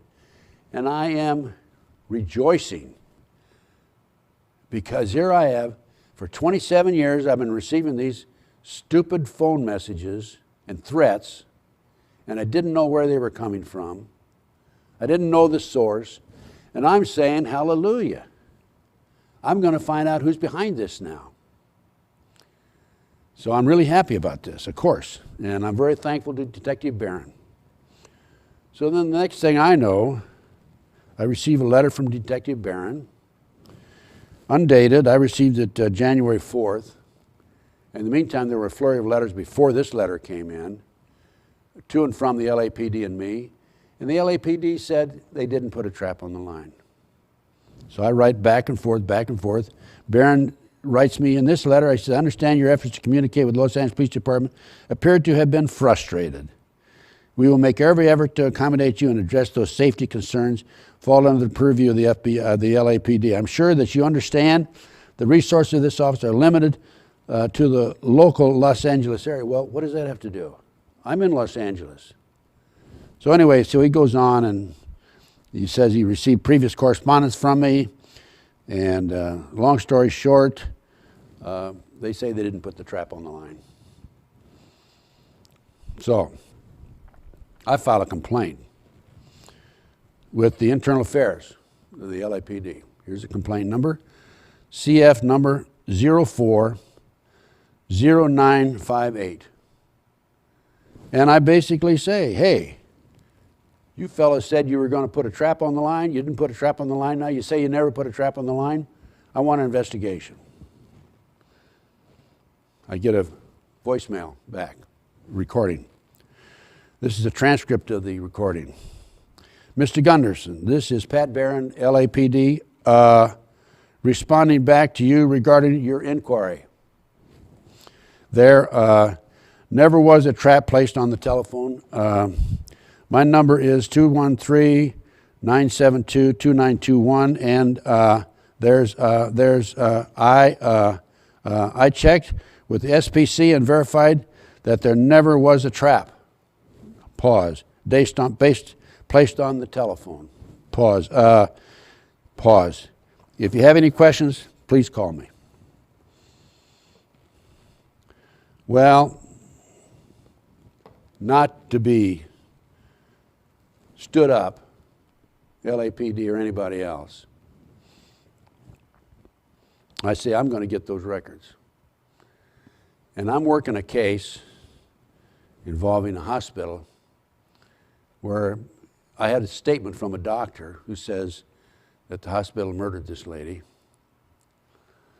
And so I used that case as an excuse to subpoena LAPD files. And I issued the subpoena to the LAPD. This is what I received back in response. I employed as a management analyst for the Los Angeles Police Department and assigned to the Risk Management Group, Office of the Human Resources. I'm a duly authorized representative of the custodian of records, so on and so forth. Long story short, no documents or records are transmitted to you today because after a thorough and proper search based on the information provided, we were unable to locate the requested documents. In other words, what they're saying is they don't have any information in their files about me.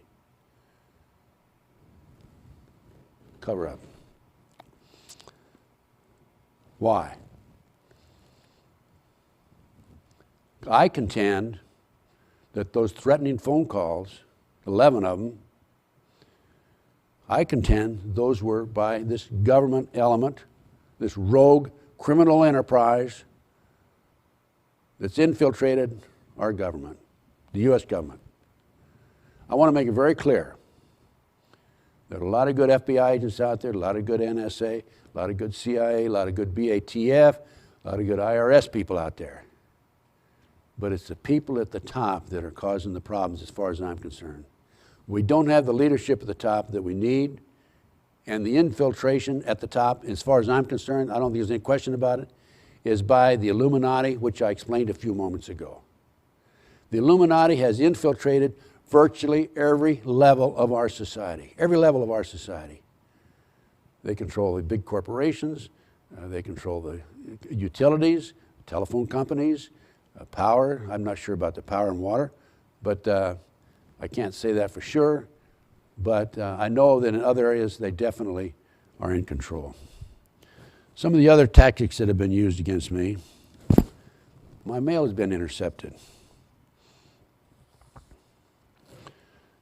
And this is an example of it right here. I attended a conference in May of '06. And this lady, I blocked out her last name, said that she sent in an order for $20, never received the products. Never received the check. I've had incident after incident like this. People ordering my products and never receiving them. Cyber terrorism. Well, I can tell you right now, cyber terrorism is by the government, by the element within the government, is there.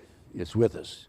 There's not an awful lot we can do about it. I have a new internet site up, a new website up. It's one-free-dvd.com. And it's brand new.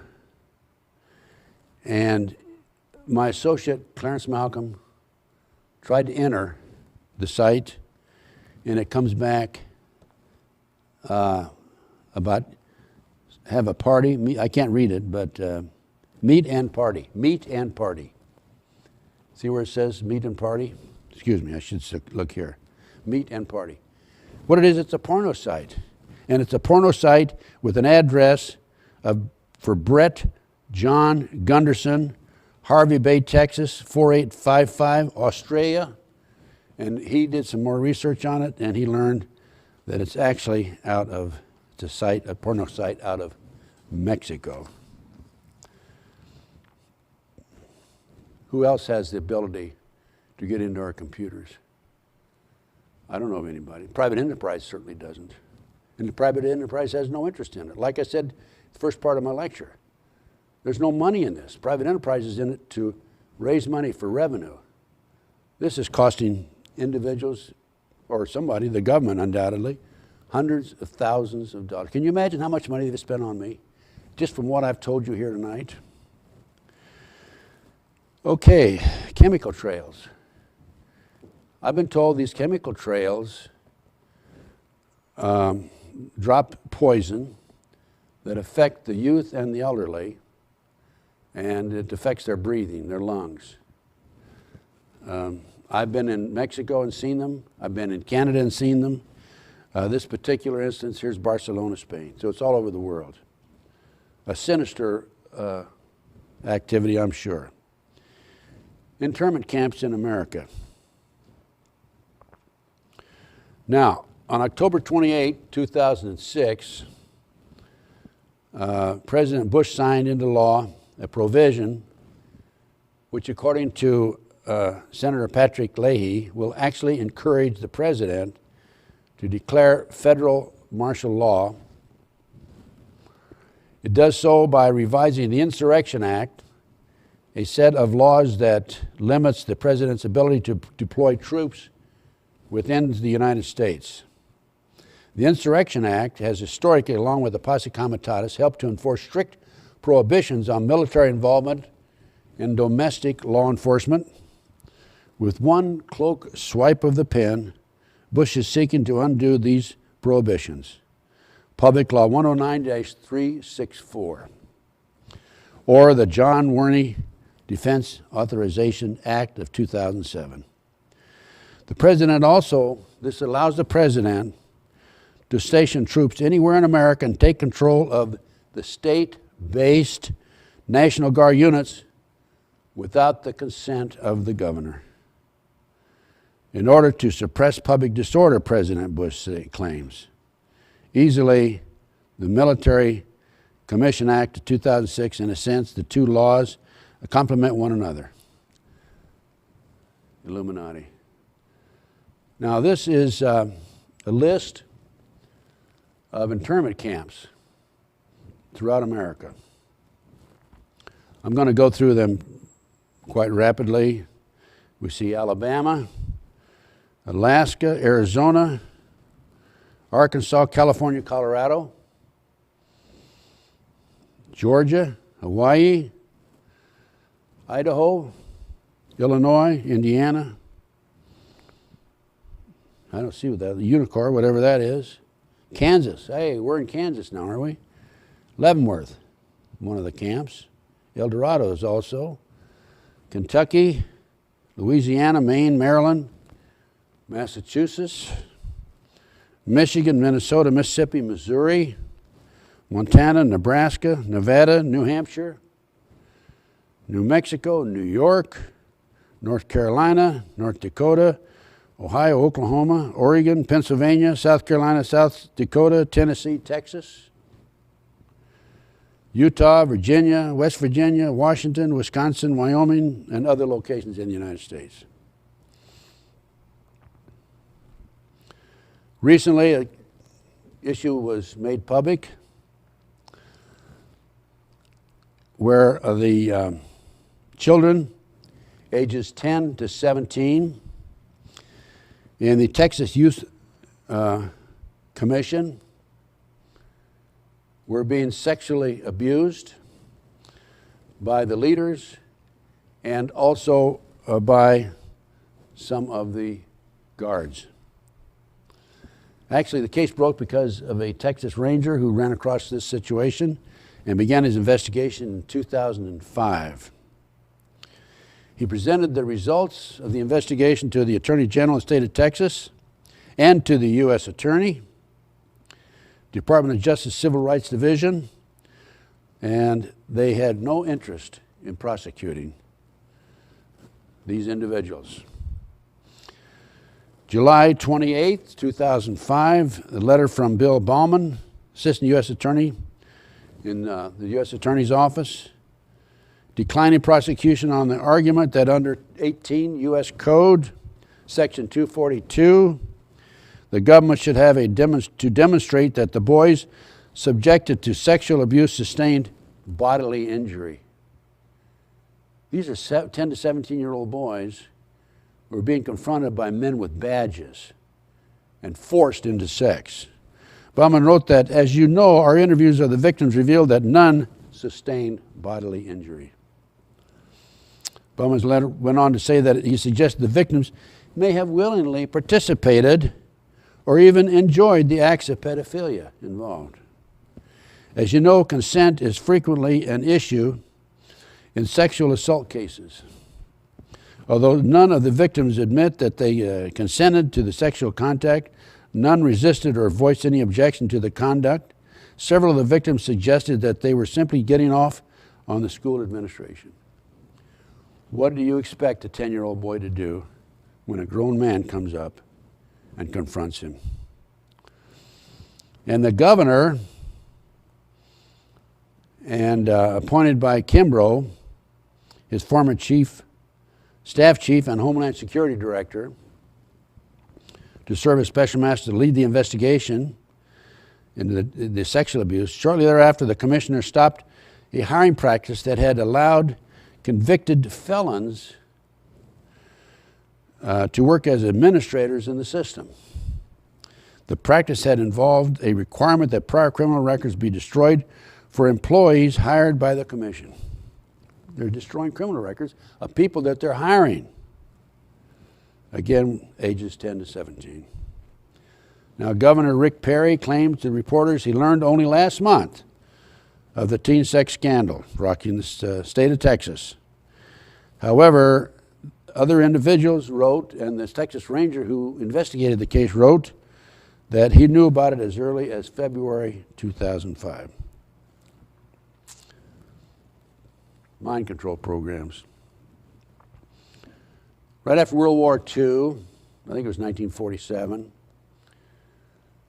our government brought more than 900 German scientists, Nazis, into the United States to continue working the MK Ultra mind control program. This program was a combination of drugs, torture, and hypnosis, and they would take the victim and put him under unusual conditions. There's a movie called Manchurian Candidate with Frank Sinatra years ago that was actually well demonstrated and well documented, well illustrated, I should say. And this program has continued for years. I think I mentioned it earlier in the lecture. This is what you have here is CIA's Gottlieb ran the LSD mind control testing. There's your documentation.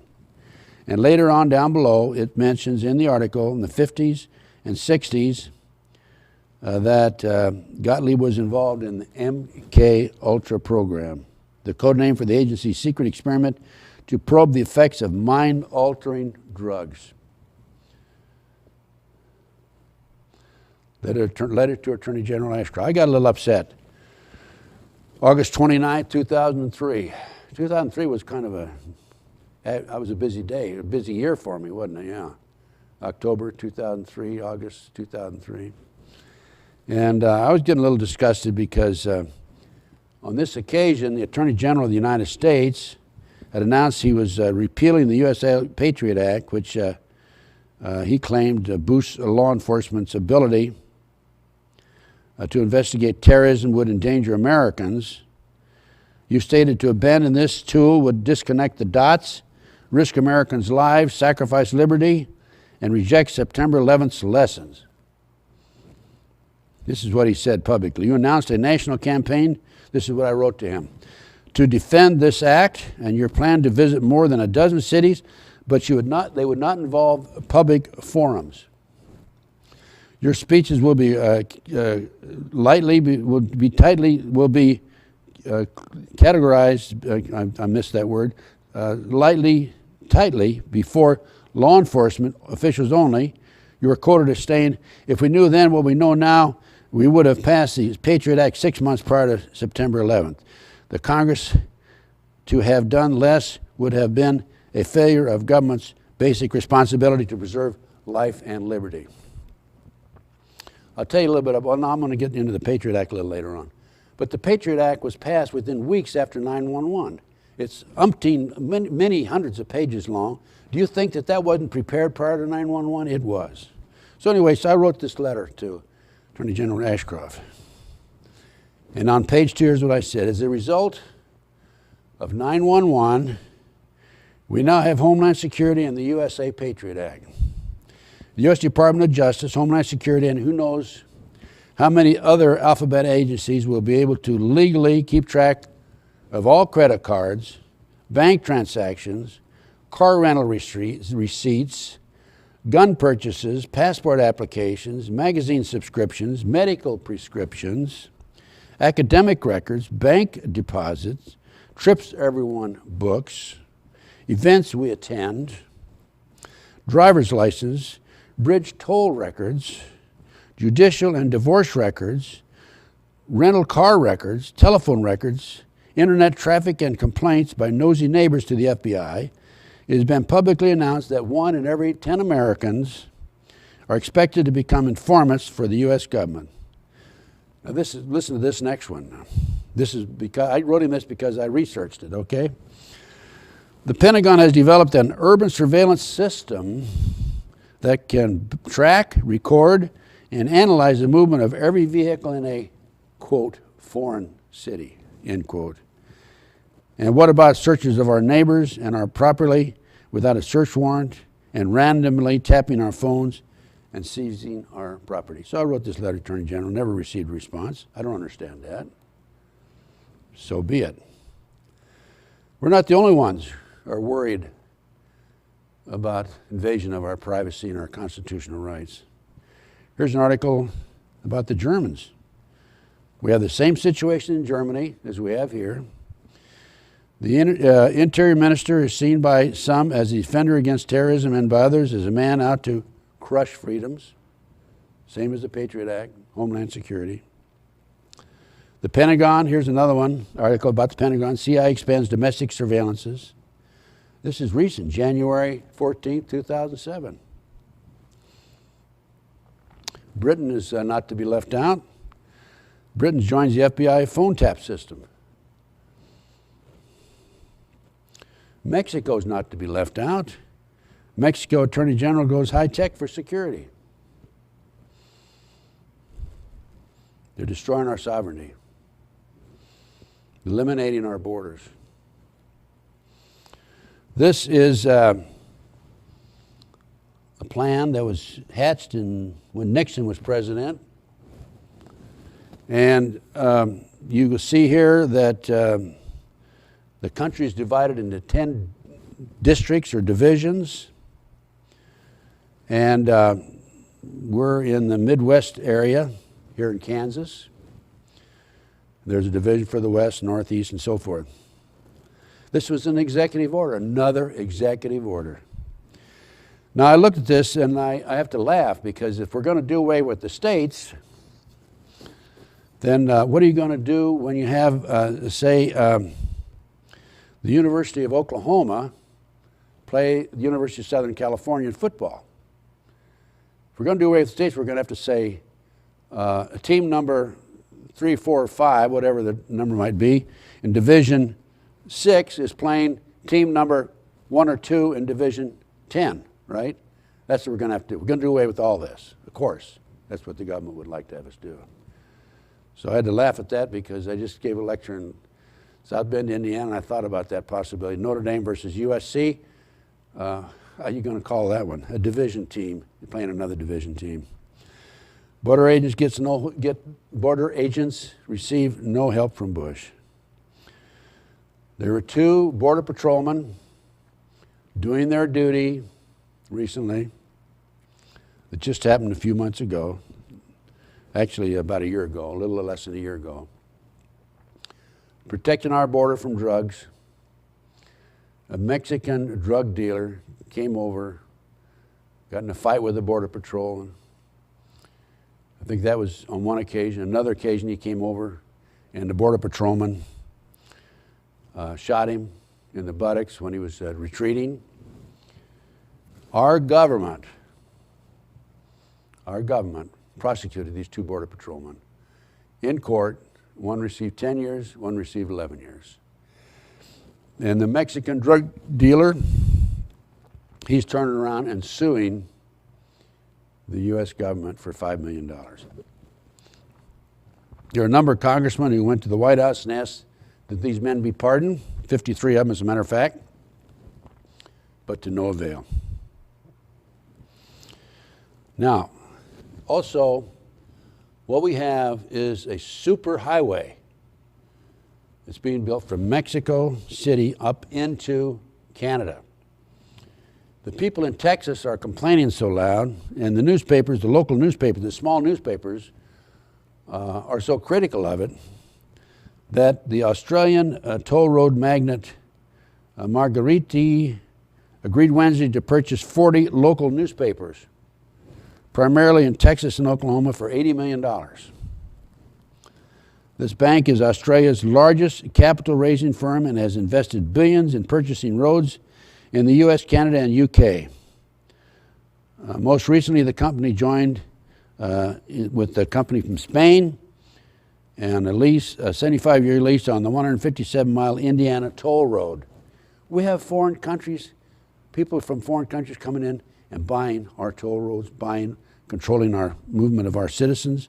And this is an example of coming in, buying newspapers because the public opinion is being swayed against this super toll road. Here is the super toll road. It goes 4,000 or 5,000 miles. It starts in Mexico City, and you can see the tentacles that go all the way up into Canada, through Kansas City, Oklahoma City, Denver, Cheyenne, and here on the East Coast. It is 12 lanes wide, 12 lanes wide. It's taking up thousands of acres of farms, particularly in Texas. Okay, what's happened recently? Here's another interesting experience. Files with veterans' data has been stolen. Social Security numbers of millions are at risk. Why? You think that's a random burglary? No, I don't think so. What can they do with this information? What better way to identify those who have weapons and are most likely to resist the government or if martial law is declared? That's what I think these are all about. Electronic voting machines. Why do you think we have, I would say out of the 535 congressmen, senators in Washington, D.C., if we have 25 or 35 that are real good Americans, I think we'd be lucky, based on what I've seen. And I'll go more into that in my next lecture. Some of the information that I've passed on to these congressmen. So how do they get there? Well, first of all, many of them get there because we have electronic voting machines. They can vote in anybody they like. My friend, John DeCamp, who I mentioned earlier, who was involved in the Franklin cover-up case, won $1 million judgment against Larry King, the black man, not Larry King Live, on behalf of Paul Benassi, the informant, who was one of the kids who was involved in the movement and was sexually abused over and over and over again, was used as a decoy for kidnappings. John DeCamp ran for an office, the state senate in Nebraska, in May of 2006. He's well known there because of the work that he did on the Franklin cover-up. By the way, on this $1 million judgment he received, it was by default because nobody showed up. And he was standing on a street corner in Lincoln, Nebraska, and a stranger walked up to him, this was several years ago, and said, if you ever collect that $1 million, you'll never live to spend it. Now, John lives in Claytonia, Nebraska. That's the reason I moved there, by the way. Like I say, a town of 296. The reason he moved to Claytonia, Nebraska is because he had a home in Lincoln, Nebraska, a town of over 200,000 people. And he was exposed in satanic movements and satanic activity, and some of the people in the Franklin cover-up case. By the way, the pictures in the case, I'm going to go back a little bit. The pictures that were developed on pedophilia and sex with children and so forth were presented to the courts in Nebraska, and the judge put a gag order on them, locked them up, and made the statement that we're not going to destroy the reputation of reputable individuals by releasing these to the public. The courts did that. John DeCamp was able to go in and look at them because he was an attorney on behalf of Paul Benassi, but he cannot talk about it. Cannot talk about what he saw. He was not able to even take notes while he was in there. But anyway, so John ran for office May of last year, 2006. State Senate. 3 weeks before, he took a poll. He was leading all candidates. There were 10 or 11 candidates. All candidates in his district with better than 65% of the vote. Come time for election, he ended up in third place with 28% of the vote, I think it was. John checked and found out that in the precincts where there were paper ballots, he had 65 to 70% of the vote, which is what what he learned in his when he took checked this 3 weeks before. In the areas, the precincts where there were electronic voting machines, he had between 8 and 10%. There's no question about it. John won that election. And this is the way they're controlling who they send to Washington. Then once they get them to Washington, D.C., what do? They send the kids in and blackmail them through sex and drugs. Then they can tell them how to vote. Winston Churchill once said, democracy is the worst form of government other than all the others. Wonderful. Democracy is wonderful. It's who runs the democracy that is of concern to us. So, U.S. Navy infiltrated. This is a building of the U.S. Navy on Navy property, Coronado Island, and as you can see, it's in the form of a swastika. Those responsible. Well, this is our President Bush, a young man. Bob Kerrey, also a young man. when they were at Yale University. Now, I said those responsible. These people are not really responsible. These are pawns. As William Guy Carr in Pawns in the Game said, these people are being used as pawns. The real people are behind the scenes, the 13 Illuminati families that rule the world, so to speak. Republican logo. You see something unusual about the stars? The stars have been inverted. The point of the star used to be at the top. Now the point's at the bottom. This is the satanic goat head. It doesn't say that, but this is what it infers, in my opinion. This change in the Republican logo occurred, I think, in 1995, 1996. Shows how powerful they are. Divine intervention. Well, through all my experiences, I'm here today, alive, talking to you, fortunately, because of divine intervention. Okay? In 1982, I mentioned earlier in my lecture, coming home one night, the landlady had left a note on my car, see me, 2 men the night before sat in a car across from my home at 1:30 in the morning on Kelton's 500 South Kelton in Los Angeles.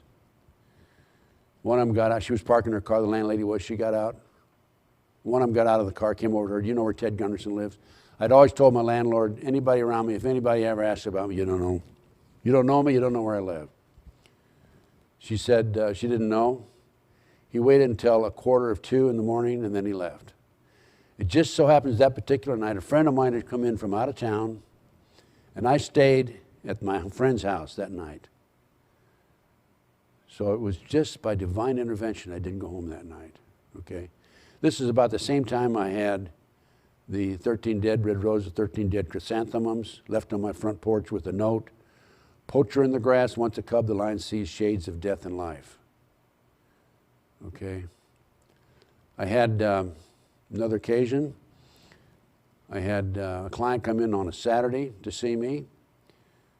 This was right after these 2 men sat across from my front door in the car, 1:40 till 1:45 a.m. And he'd come in from Dallas. He wanted to talk to me about business. It was on a Saturday, as I said, and I answered the door, had my gun in my hand, and I apologized because I was expecting him. And we talked, and he wanted me to do some background checks on some individuals.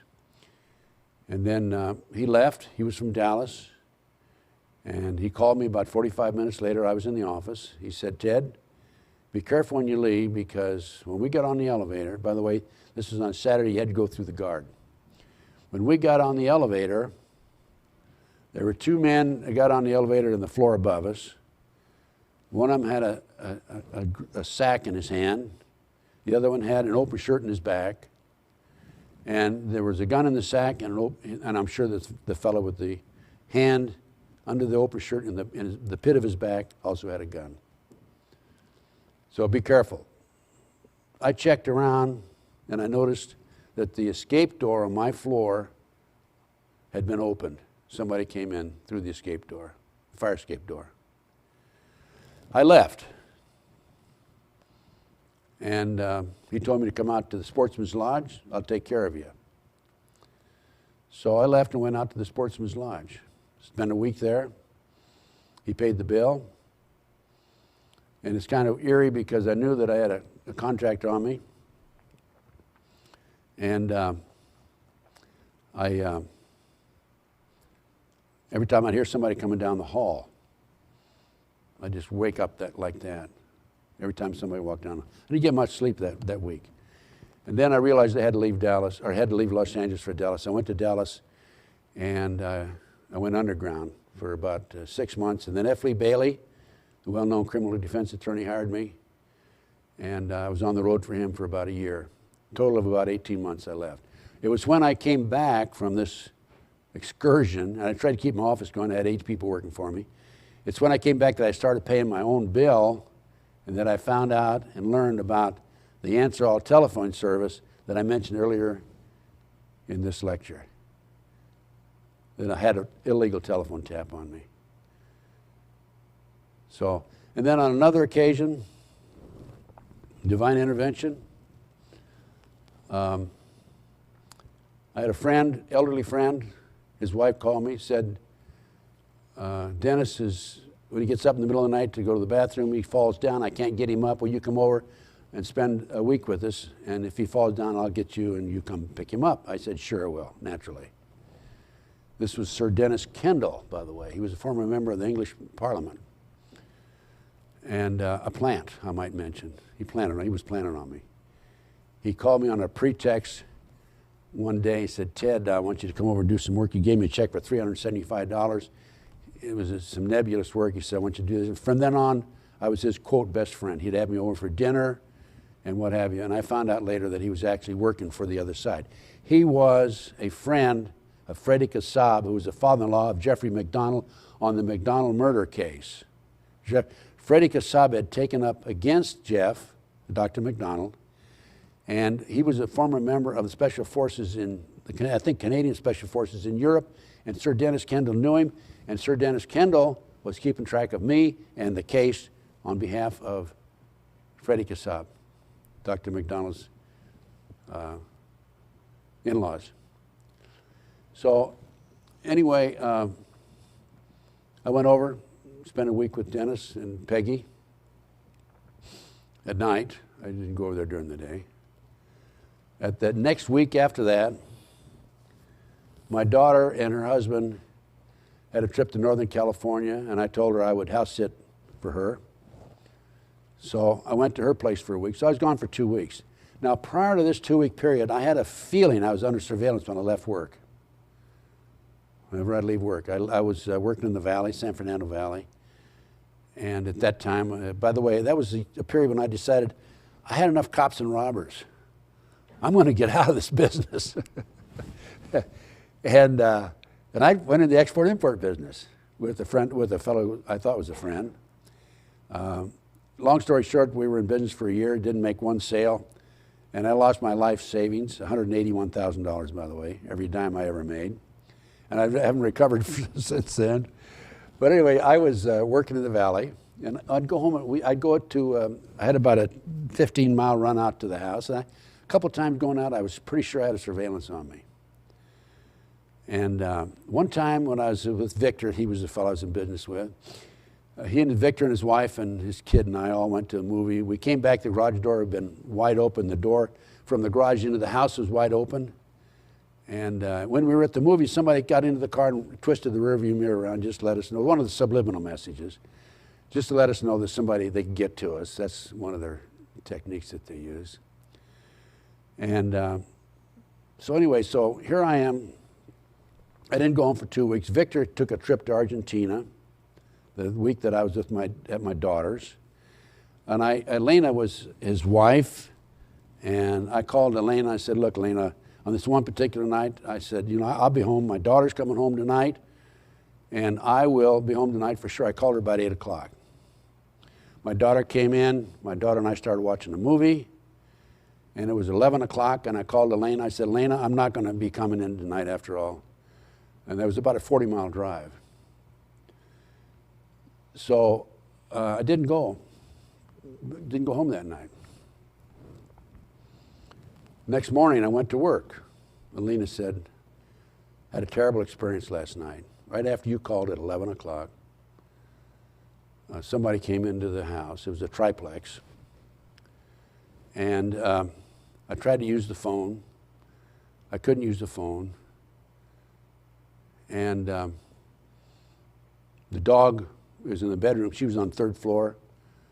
And the living room on the 1st floor, and there's a dining room kitchen on the 2nd floor. It was a step-up type. The dog went bananas. There was somebody downstairs. Her husband, of course, in Argentina. Said I'm coming home. I didn't come home. And there's somebody came in and sat in the living room from 11 o'clock until 2 o'clock. And the dog, and every once in a while he'd get up and walk back and forth, back and forth.